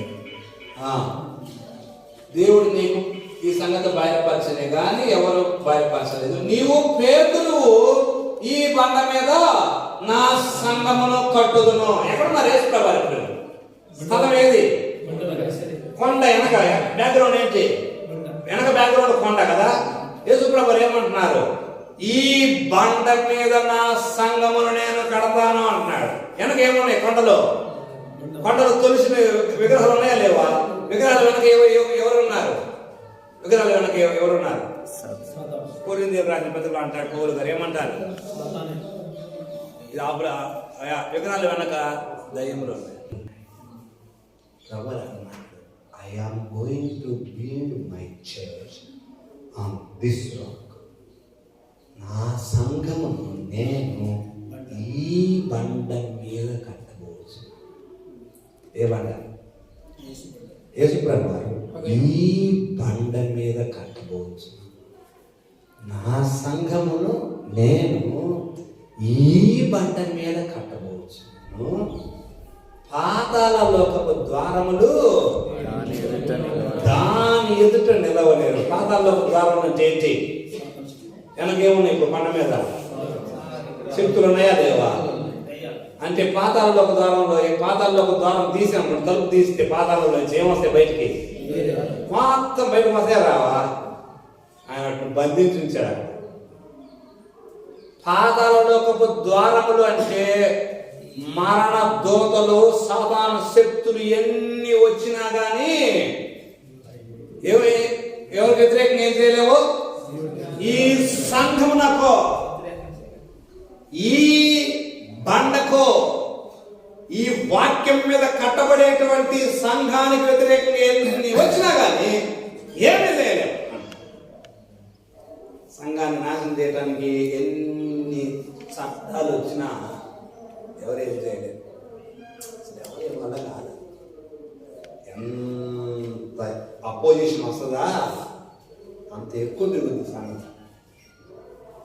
టర్టూలియన్ అదే టర్టూలియన్ అంటాడు, every drop of a Christian is a seed that falls on the ground.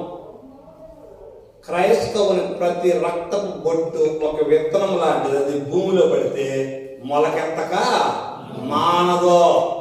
ఒక్క బొట్టు భూమిలో పడింది అనుకోండి, అంటే ఒక విత్తనం భూమిలో పడితే ఎన్ని వస్తాయి విత్తనాలు? ఒక గోధుమ గింజలు వేస్తే ఎన్ని వస్తాయి? అంటే ఒక్క రక్తం చిందితే ఏమవుద్ది? ఇంకొకరు పుట్టకు వస్తారు, ఇంకొకరు వస్తారు, ఇంకొకరు విశ్వాసులు అవుతారు, ఇంకొకరు వస్తారు, అట్లా వస్తుంది. కాబట్టి సంఘానికి శ్రమ మంచిదేనా కాదా? ధర్నాలు వెళ్ళాలా మనం? మొత్తం ధర్నాలు, రాష్ట్ర రోగోలు, రాష్ట్ర బంధులు, దేశ బంధులు, ఇవన్నీ అవసరం మనకు? అన్నీ అవసరం లేదు. ఎంత శ్రమ వస్తే సంఘం అంత వరిదలదు. ఆ శ్రమ వస్తే మనము, దేవా నీవు అనుమతించావయ్యా, నేను ఆహ్వానిస్తున్నాను, you have permitted, I'm welcoming అన్నారు. అంతే. నీవు అనుమతించావయ్యా, నీవు అనుమతించావు, నేను ఆహ్వానిస్తున్నానని కనుక మనం ఆహ్వానించామా మనం మేలుకోదు. ఆయన అంటున్నారు, నా సంఘమును నేను కట్టుదును. మీరు నా సంఘమును నేను కట్టుదును అన్నది అక్కడ వాక్యంలో ఉంది లేదా? ఇక్కడ ఎన్నో వచ్చినది, ఈ బండ మీద నా సంఘమును కట్టుదును. నీవు పేతులు, నీవు పేతులువి. చాలా మంది ఆశయం వాళ్ళు పేతుల మీద సంఘాన్ని కట్టాడు అంటారు. నో, అది కాదు ఇక్కడ మాట్లాడు. పెట్రాస్, ఓకే, పేతులకు వాడబడిన పేరు ఇది, పెట్రాస్ గ్రీకులో. ఈ బండ మీద అన్నారు చూడండి, పెట్రా వాడబడిన పదం ఇది, పెట్రా. పెట్రాస్ అనేదేమో మేల్ పుంలింగము, పెట్రా అనేదేమో ఓకే గ్రీకు భాషలో రాయి. పెద్ద రాయి అన్నమాట. పెట్రా అంటే ఒక పెద్ద రాయి, సామాన్యమైన రాయి కాదు, పెద్ద రాయి. పెట్రాస్ అంటే ఒక చిన్న రాయి, అర్థము చిన్న రాయి. ఓకే, పెట్రా అంటే పెద్ద రాయి. ఈ పెద్ద రాయి ఎక్కడ ఉంది? దానియేలు ఎక్కడ ఉంది? పెద్ద రాయి పెద్ద బండ. 2వ అధ్యాయం గుర్తుందా? ఎక్కడి నుంచి వచ్చి పడింది? పై నుండి వచ్చి ఎక్కడ పడింది? కామే పడింది. ఎవరు చేతి సహాయం లేకుండా తీయబడిన రాయి, నిషేధించబడినది రాయి అని మాట్లాడారు. ఓకే, ఇది మూలకు తల రాయి అని రాశారు కదా. కాబట్టి ఆ రాయి Petra, on this stone I am going to build my church, on this stone. ఈ స్టోన్ దానియేలులో చెప్పబడిన ఆ బండ. దానియేలులో చేతి సహాయం లేకుండా దానికి ఏవే కాదు అది నిలిచి ఉంటుంది, ఆ రాజ్యం నిలిచి ఉండే ఆ బండ ఈ సంఘము నీవే కాదు నిలబోయే సంఘము ఈ బండ మీద కట్టబడబోతుంది అంటున్నాడు దేవుడు. అక్కడ వాడబడింది అది. నీవు పేతురు ఈ బండ మీద నా సంఘమును కడుతాను అంటున్నాడు. కానీ ఆశయం వాళ్ళు అడిగిస్తున్నారు తెలుసునా? నీవు పేతురుని ఈ బండ మీద నా సంఘాన్ని కడతాను, అది వాడబడింది. ఓకే, నీవు పేతురువి, ఈ పేతురు మీద ఎవరిని కడతాము? నా సంఘం కడతాము. పేతురు ఫస్ట్ బిషప్ కాబట్టి అనుకున్నారు వాళ్ళు. అది కాదు ఇక్కడ మాట్లాడేది, అది కాదు. నీవు పేతురువు, కానీ I'm going to build my church on the stone. అక్కడ గ్రీక్ పదము మార్చాడు. యేసుప్రభువు వారు మాట్లాడిన మాటలో పదం మార్చాడు. పెట్రా అని రాశారు, పెట్రాస్ అని రాయాల గ్రీకులో. ఓకే, కాబట్టి ఈ బండ మీద అన్నారు. ఈ బండ అంటే యేసు ప్రభు అనే ఆ బండ మీద ఆయన వాక్యం, లేకపోతే ఆయన స్థిరమైనటువంటి వాగ్దానం, అది అక్కడ మాట్లాడారు. బైబిల్ పండితులు రెండు రకాలుగా తీసుకుంటారు. ఒకటి ఆయన మీద, రెండవది ఆయన బోధ మీద. ఓకే, ఆయన బోధ, అపోస్తలుల బోధ ఉంది కదా, అపోస్తలుల బోధ మీద. Okay, right. అప్పుడు ఏమన్నారు? అప్పటి నుండి యెరూషలేముకు వెళ్ళి పెద్దల చేత, ప్రధాన యాజకుల చేత, శాస్త్రుల అనేక హింసలు పొంది చంపబడి 3వ దినం లేచుట అగత్యమని శిష్యులకు తెలియజేయ మొదలు పెట్టగా, ఇందా చెప్పాడు ఒక హింట్ ఇస్తున్నారని. యోనా గురించినటువంటి ఆ యొక్క అద్భుతమే జరుగుతుంది కానీ వేరేది ఏం లేదని చెప్పారు కదా, హింట్ ఇస్తా ఉన్నారు. ఇప్పుడు నేను మొదలు పెట్టారు, పెద్దలు పట్టుకుంటారు, నన్ను చంపుతారు, 3వ దినం దిగులు వేసని డైరెక్ట్గా చెప్తా ఉన్నారు. పేతురు ఏమంటున్నాడు? ఇదేంటి ప్రభా నువ్వు ఎట్లా చచ్చిపోతే ఎట్ట నాకు ఏంది ఆరోగ్య శాఖ మంత్రులు లేకపోతే హోంశాఖ రావాలైతే అది పేదరే కావాల్సిన అవునా కాదా? పేదల ఆయన ఆయన మెసేజ్ కావాలి, ఆయన రాజు కావాలి. ఆయన రాజు అయితే ఏమవుతుంది, మనకేదో ఒక పోస్ట్ మంత్రి పదవి రావాలనుకుంటున్నాడు పేదలు. అది పేదరే కదా. నీవు తప్పడానికి వీళ్ళదే చేపట్టు వెనుకలు అవుతున్నాడు వేసుకోవాలి. నాకు అది అక్కడే అదే ఉంది. చేయి పట్టుకొని 22 అవుతున్నాం. పేదలు ఆయన చేయి పట్టుకొని ఒకసారి పేదలు ఆయన ఒకసారి కొద్దిగా ఇప్పుడు పేరు ప్రభువారు మాట్లాడుతా ఉన్నారా? ప్రభువారు ఇదిగోండి, ప్రభువారు మాట్లాడుతున్నారు. ఇవి ఈ పేర్లు ప్రభువారు అంటున్నారు. 3వ రోజున ఇదిగో చంపుతారు, చంపేస్తారు, సమాధి చేస్తారు. సమాధి చేసిన 3 రోజులు తిరిగి లేస్తారు. ప్రభువారు మాట్లాడారు. పేదలు అన్నట్టు మాట్లాడుతున్నావా? ఒకసారి మాటలు మాట్లాడుతుందో ఏంది నిలిచిపోయింది ఏది పేదలు అనేది చూడండి. వెనక్కి లాగుతున్నాడు చేయబెట్టుకొని. అంటే ఏంటి పేదల యొక్క ఆలోచన ఏంటి? పేదల ఆలోచన ఆయన చనిపోతాడనేటువంటి తట్టుకోలేకపోతున్నాడు. పేదల్లో ప్రభు భక్తి చాలా ఎక్కువ. పేదల ఆ భక్తి ఎంత స్వామి భక్తి అంటారు చూడండి. ఆ స్వామి భక్తి చాలా ఎక్కువ పేదలు. ఎంత ఎక్కువ అంటే ప్రభువుకి ఏదైనా జరగకూడదో జరిగితే తట్టుకోలేనంతగా బొడ్లు కత్తిపెట్టుకుని తిరుగుతున్నాం. పట్టుకున్నప్పుడు ఏం చేశారు? బొడ్లు కత్తిపెట్టు. ఇప్పుడు పసక అయిపోయింది కదా, రాత్రి అయిపోయింది, పసక భోజనం చేశారు. ఇప్పుడు కత్తి ఎందుకు? పసక అప్పుడు కావాలి కత్తి, అవునా కాదా? ఎందుకు? దాన్ని పోయాలా, మొక్కలు పోయాలా, అది అప్పుడు కావాలి కత్తి. బొడ్లో కత్తి ఎందుకు అట్లా? మనిషి ఏదో చెప్తా ఉంటే మనసులో పెట్టుకున్నాడు పేదలు. ఎవడో చెట్టకి చేయబోతున్నాడు ఆయన్ని, వాడు ఎవడు ఎట్టకి అప్పుడు చూద్దాం అని చెప్పేసి బొడ్లో కత్తి పెట్టుకుని తిరుగుతా ఉన్నాడు పేదలు. పెద్ద తలవారు పెట్టుకుంటే తల తీసేయచ్చు, కానీ చిన్న కత్తి పెట్టుకుంటే ఏం తిరుగుతాయి? చెవులే తిరుగుతాయి, అవునా కదా?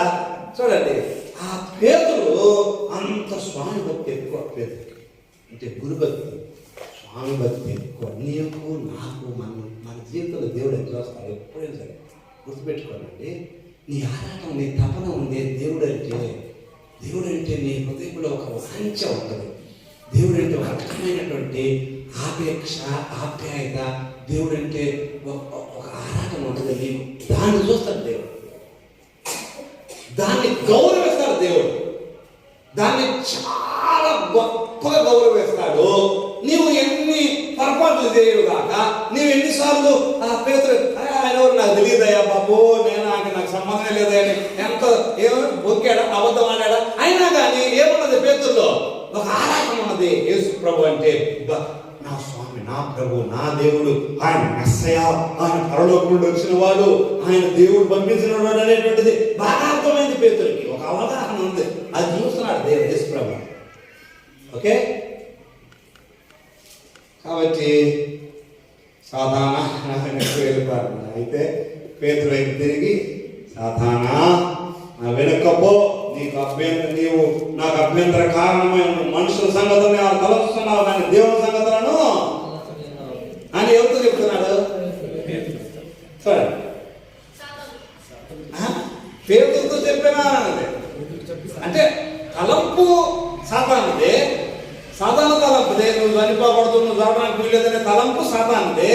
కానీ పేతురుని మళ్ళా సాధారణ వెనకలో అని గద్దించి సాధారణ గద్దించాడు, పేతురుతో మాట్లాడు. అది ఇక్కడ డ్యూయల్ ప్లే అంటారు దాన్ని. డ్యూయల్ ప్లే అంటే అర్థమైందంటే తలంపు సాధారణదే, తలంపు పేతురుని ప్రేరేపించి సాధానే. కానీ పేతురుతో ఆ మాటలు మనుషుల సంగతులు ఎందుకు ఆలోచిస్తున్నావు? పేతురు మనుషుల సంగతుల్ని ఆలోచిస్తున్నావు, మానవ రీతిగానే ఆలోచిస్తున్నావు అని చెప్పేది పేతురుని గద్దించింది. ఒకసారి దయపడితే కూర్చో అంటారా? ఏందమ్మా ఎట్టుంది అంటారా మళ్ళా మామూలుగా? అవునా కదా? ఆ దయ్యాన్ని గట్టి గద్దిస్తారు. మళ్ళా ఏది ఎట్లుంది అని ఆయన ఎవరితో మాట్లాడతారు? గద్దించిన దేవుని గద్దించిన దయాన్ని. ఓకే, గద్దించిన దయాన్ని మళ్ళీ మామూలు మాట్లాడేది అక్కడ నాయకులతో అట్లా దేవుడే అంటారు. ఓకే, యేసు ప్రభు శిష్యులను తెలిసి ఎవడైనా నన్ను వెంబడింపబోతే తన శిలువ ఎత్తుకొని వెంబడించాలి, తన ప్రాణం రక్షించుకోరుకునేవాడు పోగొట్టుకుంటాడు నా నిమిత్తము పరలోకమును. ఓకే, తన ప్రాణం పోగొట్టుకోడు దాన్ని దక్కించుకుంటాడు. లోకమంతా సంపాదించుకుని ప్రాణం పోగొట్టుకుంటే ఏం ప్రయోజనము? ఓకే అని చెప్పేసి యేసు ప్రభు అన్నా 6 దినములైన తరువాత. ఇది ఇక్కడ దీని మీద కొద్దిసేపు ఫోకస్ చేస్తాను. కొద్దిసేపు పోతుకుంటూ వింటారా? రూపాంతరం గురించి చెప్పాలి. రూపాంతరం చాలా ఇంపార్టెంట్. ఓకే, 6 దినములైన తర్వాత దానికి ముందు ఏమన్నాడు? ఇక్కడ నిలిచి ఉన్న వారిలో కొందరు 28 వచ్చిన కొందరు మనుష్య కుమారుడు తన రాజ్యంతో చూచు వరకు మరణము రుచి చూడాలని నిశ్చయంగా మీతో చెప్పుతున్నాను. ఇవి గుర్తుపెట్టుకోండి మీరు. అధ్యాయాలు ఫస్ట్ ఒరిజినల్ మ్యానుస్క్రిప్ట్ లో అధ్యాయాలు లేవండి. ఇది గుర్తుంచుకోవాలి మీరు. అధ్యాయాలు వచనాలు అనేటువంటివి ఒరిజినల్ మ్యానుస్క్రిప్ట్ లో లేవు. ఒరిజినల్ గా మత్తయ్య గారు రాశారే దాంట్లో లేవు. మనం చదువుకోవడానికి అనుకూలంగా ఉంటుందని అధ్యాయాలు విభజించారు. ఓకే, అంటే ఇప్పుడు అధ్యాయాలు తీసేద్దాం, పక్కన పెడదాం. వచనాలు కూడా తీసి పక్కన పెడదాం. కంటిన్యూగా ఉన్నట్టేనా లేనట్టేనా? ఇప్పుడు 16వ అధ్యాయం తర్వాతనే 17వ అధ్యాయము కంటిన్యూగా ఉన్నట్టేనా లేదంటేనా? అంటే 16వ అధ్యాయంలో చివరి వచనం ఉంది. అది చెప్పిన తర్వాత 6 రోజులకి ఈ సంఘటన జరిగింది అని రాస్తున్నాడా రాయట్లేదా మత్తయ్య గారు?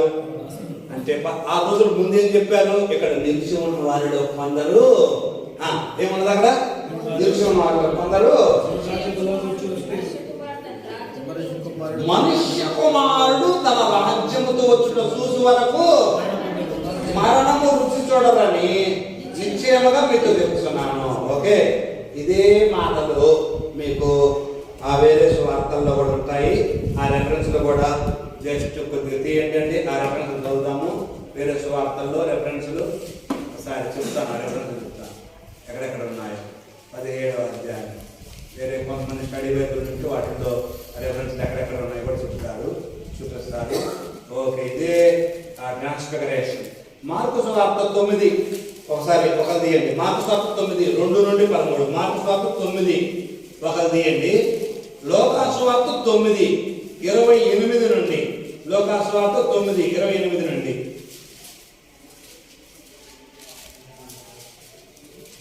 ఓకే, ఈ 3 సువార్తల్లోనే రూపాంతరం గురించి అదే. ఓకే, తీసారా? మార్కు సువార్త 9 చదవండి. 6 దినములు అన్నాడా? అక్కడ కూడా 6 దినములు అన్నాడా? పైన ఏమొచ్చిన చదవండి. పైన వచ్చిన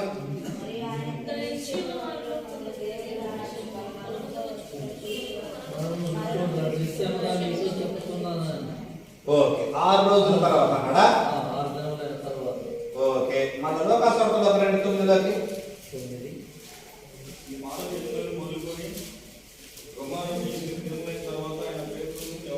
మరి 8 దినములు అంటున్నాడు ఏంది?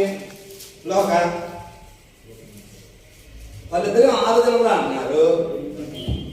8 దినములు అంటున్నాడు. రమారామి 8 దినములు అంటున్నాడు ఏంది? చూడండి, ఉదాహరణ 20వ తారీఖు 18వ తారీఖు యేసు ప్రభు 18వ తారీఖు చెప్పారు. ఓకే, యేసు ప్రభు 18వ తారీఖు చెప్పారు. 6 రోజులు అన్నారు కదా. 19, 20, 21, 22, 23, 24 6. ఓకే, 6 దినములైన తర్వాత అంటే 25వ తారీఖు. 6 రోజులు అయిపోయిందా? 1, 2, 3, 4, 5 6 రోజులు అయిపోయిందా? మత్తయి, మార్కు ఈ రోజు గురించి మాట్లాడతారు. అర్థమైందా? 6 రోజులు అయిపోయిందా? అయిపోలేదు. ఎక్కడి నుంచి లెక్కేస్తే 6 దినమైన తర్వాత 1, 2, 3, 4, 5, 6 7. ఓకే, లోక ఏం మాట్లాడుతున్నాడంటే ఈ 2 రోజులు కలుపుకున్నాడు. మొత్తం లెక్క ఏంటి? లోక 2 రోజులు కలుపుకున్నాడు. 8 రోజులు అయింది. 8 రోజులు ఎంత కాలేదా? దీనికి రమారమి 8 రోజులు అంటున్నాడు కదా. రమారం 8 రోజులు అనడం లేదా? అంటే సుమారుగా 8 రోజులు అంటే 2 కలిపేట కావట్లేదా? ఒకదానికోటి వ్యతిరేకం ఉంది సువార్తల్లో? లేదు, వ్యతిరేకత లేదు. ఉన్న విషయమే ఆయన ఆ రోజు చెప్పిన రోజు చెప్పే రోజు. ఇదిగో ఈ రోజు చెప్పాడా, ప్లస్ రూపాంతరం జరిగేటువంటి రోజుని ఇంక్లూడ్ చేశాడు. మధ్యలో 6 రోజులు ఉన్నాయి. ఈ ఆచరణ 2 రోజులు కదా 8 రోజులు. ఓకే, ఇప్పుడు 8 రోజులకు ఏం జరుగుతుంది? ఇక్కడ నిలిచి ఉన్న వారిలో కొందరు మరణం రుచి చూడాలి. ఏంటి? మనిషి కుమారుడు తన రాజ్యంతో వచ్చుట. లోకంలో ఏమన్నాడు అక్కడ ఇందాక? బలముగా వచ్చుట అన్నాడా? దేవుని రాజ్యం బలంతో వచ్చుట చూచు వరకు మరణము రుచి చూడగాని నిశ్చయముగా మీతో చెప్పుతున్నాను. ఎవరు మరణం రుచి చూడరు? ఎవరు నిలిచి ఉన్నారు అక్కడ?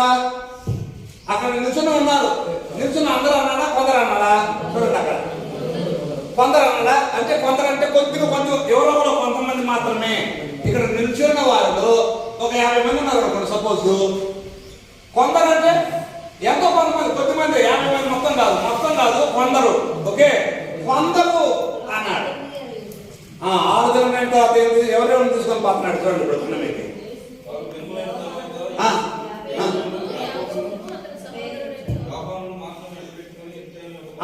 చూడండి, ఆ కొందరిలో ఈ 3 ఉన్నట్టేనా లేనట్టేనా?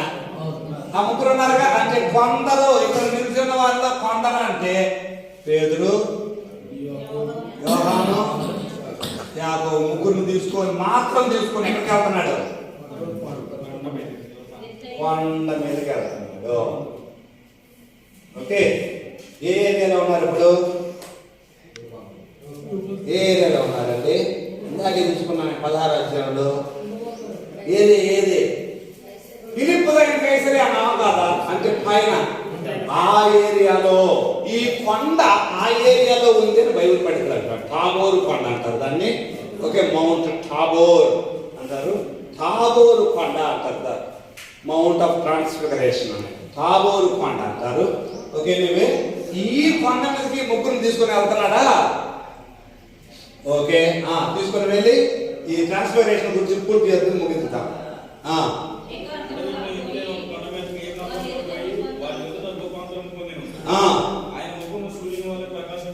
Okay okay okay right. ఇక్కడ కొండ మీద ఇందాక 6 రోజుల క్రితం జరిగింది, 6 రోజుల క్రితం చెప్పింది నెరవేరుతుంది కొండ మీద అంటాను నేను. కొండ మీద 6 రోజుల క్రితం ఏం చెప్పారో అది నెరవేరుతుంది అంటాను నేను. 6 రోజుల క్రితం ఏం చెప్పారు?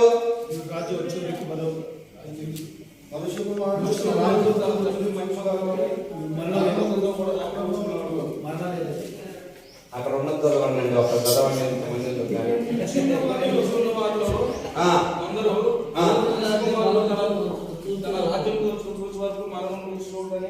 Okay right. ఇప్పుడు యేసు ప్రభు కొండ మీద వెళ్ళిన తర్వాత కొండ మీద ఎట్లా ఉన్నారు ఆయన? మనుష్య కుమారుడు ఎట్లా ఉన్నాడు? ఆయన వస్త్రము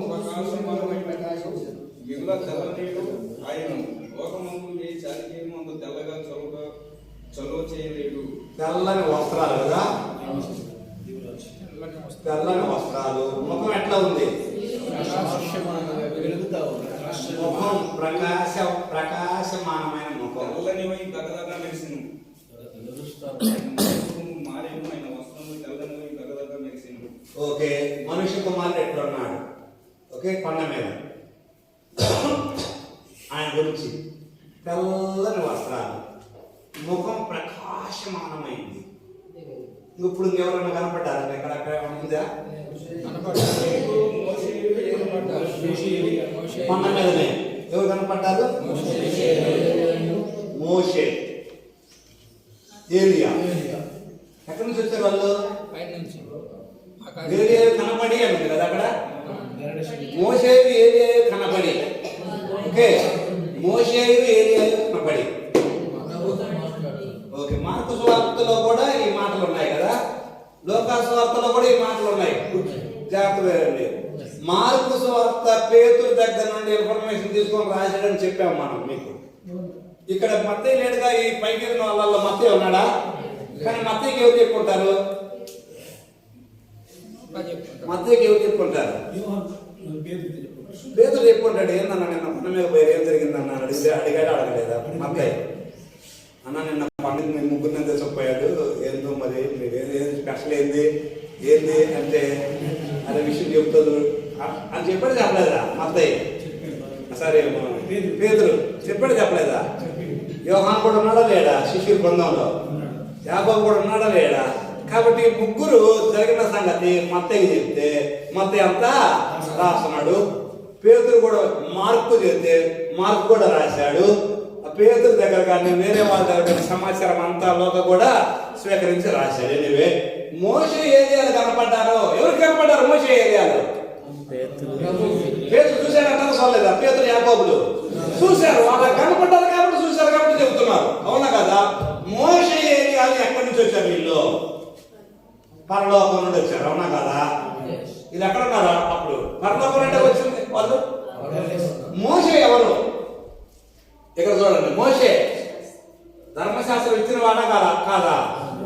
అంటే ధర్మశాస్త్ర ఇచ్చినటువంటి ఆయన ఈయన పాత నిబంధన భక్తులకు సూచన కాదా? పాత నిబంధన భక్తులు, ఓకే, పాత నిబంధన భక్తులు. మోషే ధర్మశాస్త్రం ఇచ్చిన వాడు, పాత నిబంధన భక్తులకు సూచన. అవునా కదా? చనిపోలేదా మోషే? పాతిపెట్టింది ఎవరు? దేవుడు దేవుడు అవుతారు కదా. దేవుడు తెలియతే పూజించేవాళ్ళే, కొంచెం తెలియలేదా? ఓకే, కాబట్టి మోషే చనిపోయాడు. చనిపోలేదా? చనిపోయింది వాస్తవమే. అందుకోసం 30 రోజులు ఏడ్చారు. ఏడలేదు ఆయన కోసం ఏడ్చారు. 30 రోజులు ఏడ్చారు. చనిపోయింది ఆయన. చనిపోయి పరలోకానికి వెళ్ళినవాడు. అవునా కదా? చనిపోయి పరలోకానికి వెళ్ళినవాడు. పరలోకం ప్యారడైజ్ రెండు ఒకటేనండి. వేరే ఎవరు నేను నేర్చుకున్నంత వరకు బైబిల్ ప్రకారం పరలోకం అన్న ప్యారడైజ్ రెండు ఒకటే. ఏలియా మరి ఎట్లా వెళ్ళాడు పరలోకానికి? చనిపోయాడా? ఏలియా చనిపోకుండా వెళ్ళాడు కదా. అంటే తీసుకొని పోబడ్డాడు. శవంగా తీసుకొని పోబడ్డాడు. ఉన్న ఫలానా ఒక్కసారిగా బాడీతో వెళ్ళిపోయాడు లేదా? ఉన్న ఫలానా బాడీతో వెళ్ళాడు. అంటే ఈయన సడన్ గా తీసుకొని పోబడ్డాడు. ఈయన ఎవరికి సూచన? సడన్ గా వెళ్ళిపోబోతున్నారు కొందరు. వారికి సూచన. ఎవరు వెళ్తారు సడన్ గా? సంఘం, ఎత్తబడే సంఘం. ఓకే, ఎత్తబడే సంఘానికి సూచన. Okay okay. ఇంకా కొండ మీద ఎవరు ఉన్నారండి? యశ్వ్రభు వచ్చారు. ఇంకెవరు ఉన్నారు కొండ మీద? పేతురు యాకోబు యోహాను కదా. పేతురు, యోహాను, యాకోబు వీళ్ళు ఎట్లా ఉన్నారు? ఈయన మామూలు శరీరం కదా. వీళ్ళకు మామూలు మన బాడీ, మనలాంటి బాడీ ఉంది కదా. శరీరాలతో ఉన్నారు కదా. నిద్ర మొత్తం ఉన్నారండి పాప, అలసిపోయి ఉంటారు. వీళ్ళు శరీరాలతో ఉన్నారు కదా. వీళ్ళు శరీరాలతో ఉన్నారు. ఓకే, అంటే యేసుప్రభు వారు 6 రోజుల క్రితం ఏం చెప్పారంటే, ఇక్కడ నిలిచి ఉన్న వారిలో కొందరు మనుష్య కుమారుడు తన రాజ్యంతో వచ్చుట చూసువారు. మనుష్య కుమారుడు తన రాజ్యంతో వచ్చుట చూసు వరకు మరణము రుచి చూడాలని నిశ్చయముగా మీకు చెప్తున్నాను.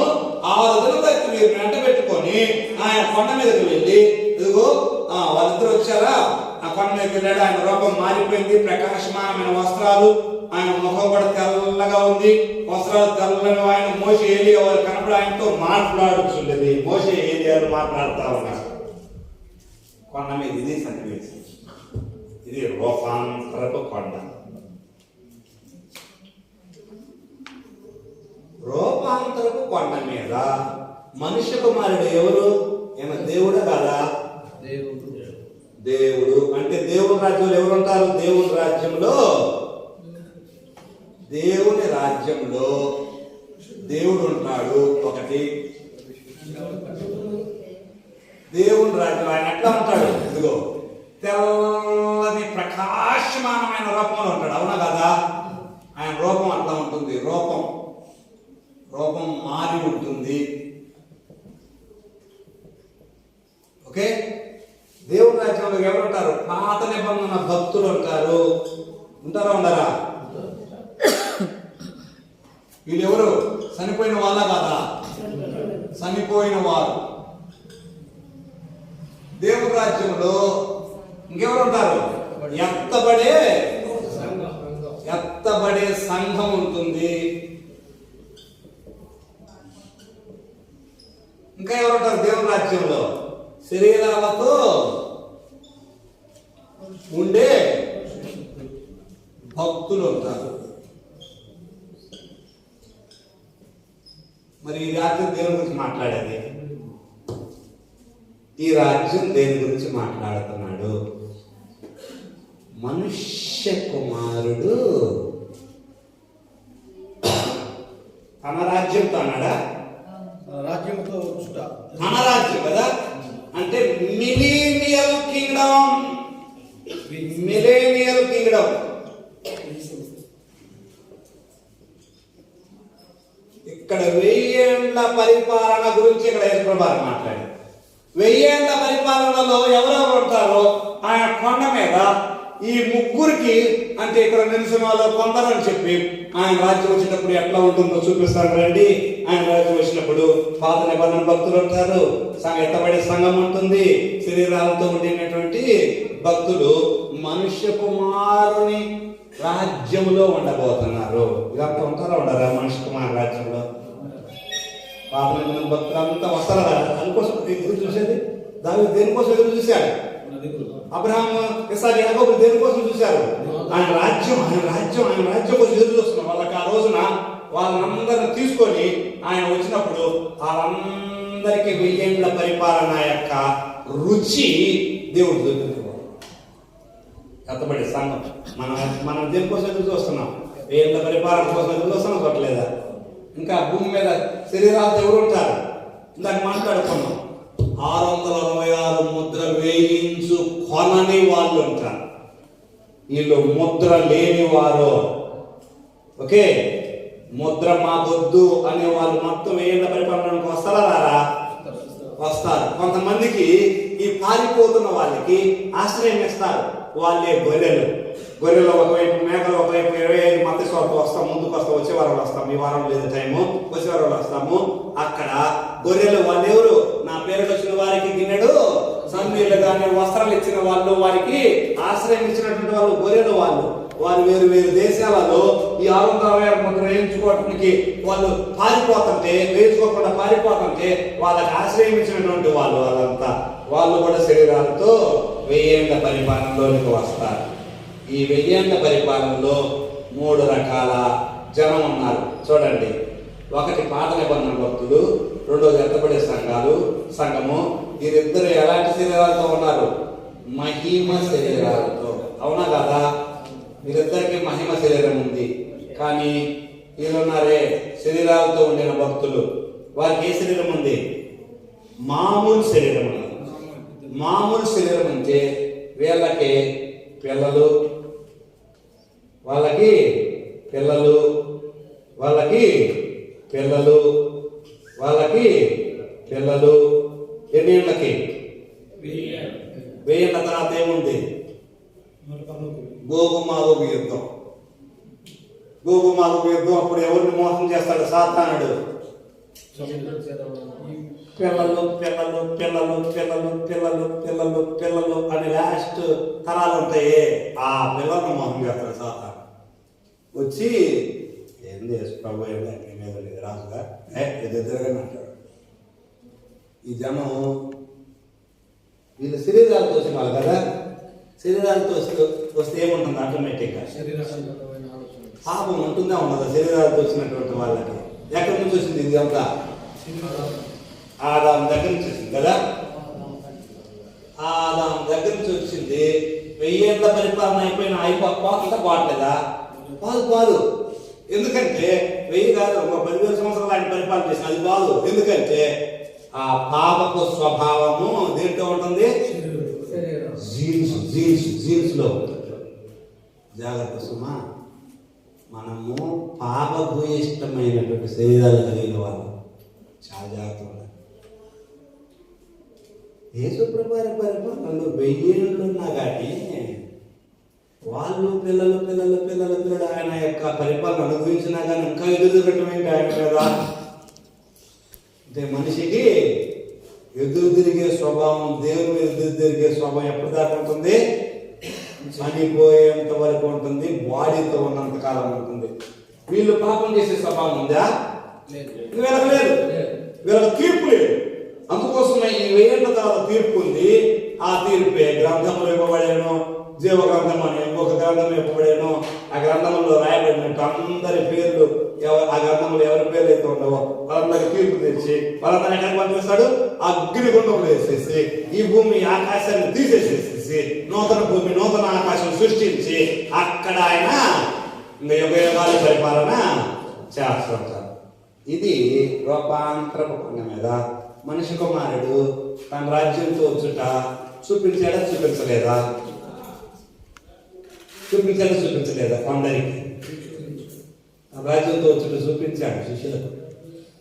వాళ్ళు చూశారు, వాళ్ళు మాట్లాడుకోవటం విన్నారు. ఆ కొండ మీద, రూపాంతరపు కొండ మీద ఆయన ఎగ్జాక్ట్గా ఏమి ఉండబోతుందో పరలోకంలో అదే చూపించాడు. అంటే పరలోకం మనుష్య కుమారుని రాజ్యం గురించి మాట్లాడు. మనుష్య కుమారుని రాజ్యంలో ఏముండబోతుంది అది శిష్యులకు కళ్ళకు కట్టినట్టుగా చూపించాడు. పరిశుద్ధిగా మేము స్తుతిస్తూ మీ మాటలు సత్యం ప్రభు యేసుక్రీస్తు నామమున ప్రార్థిస్తున్నాము.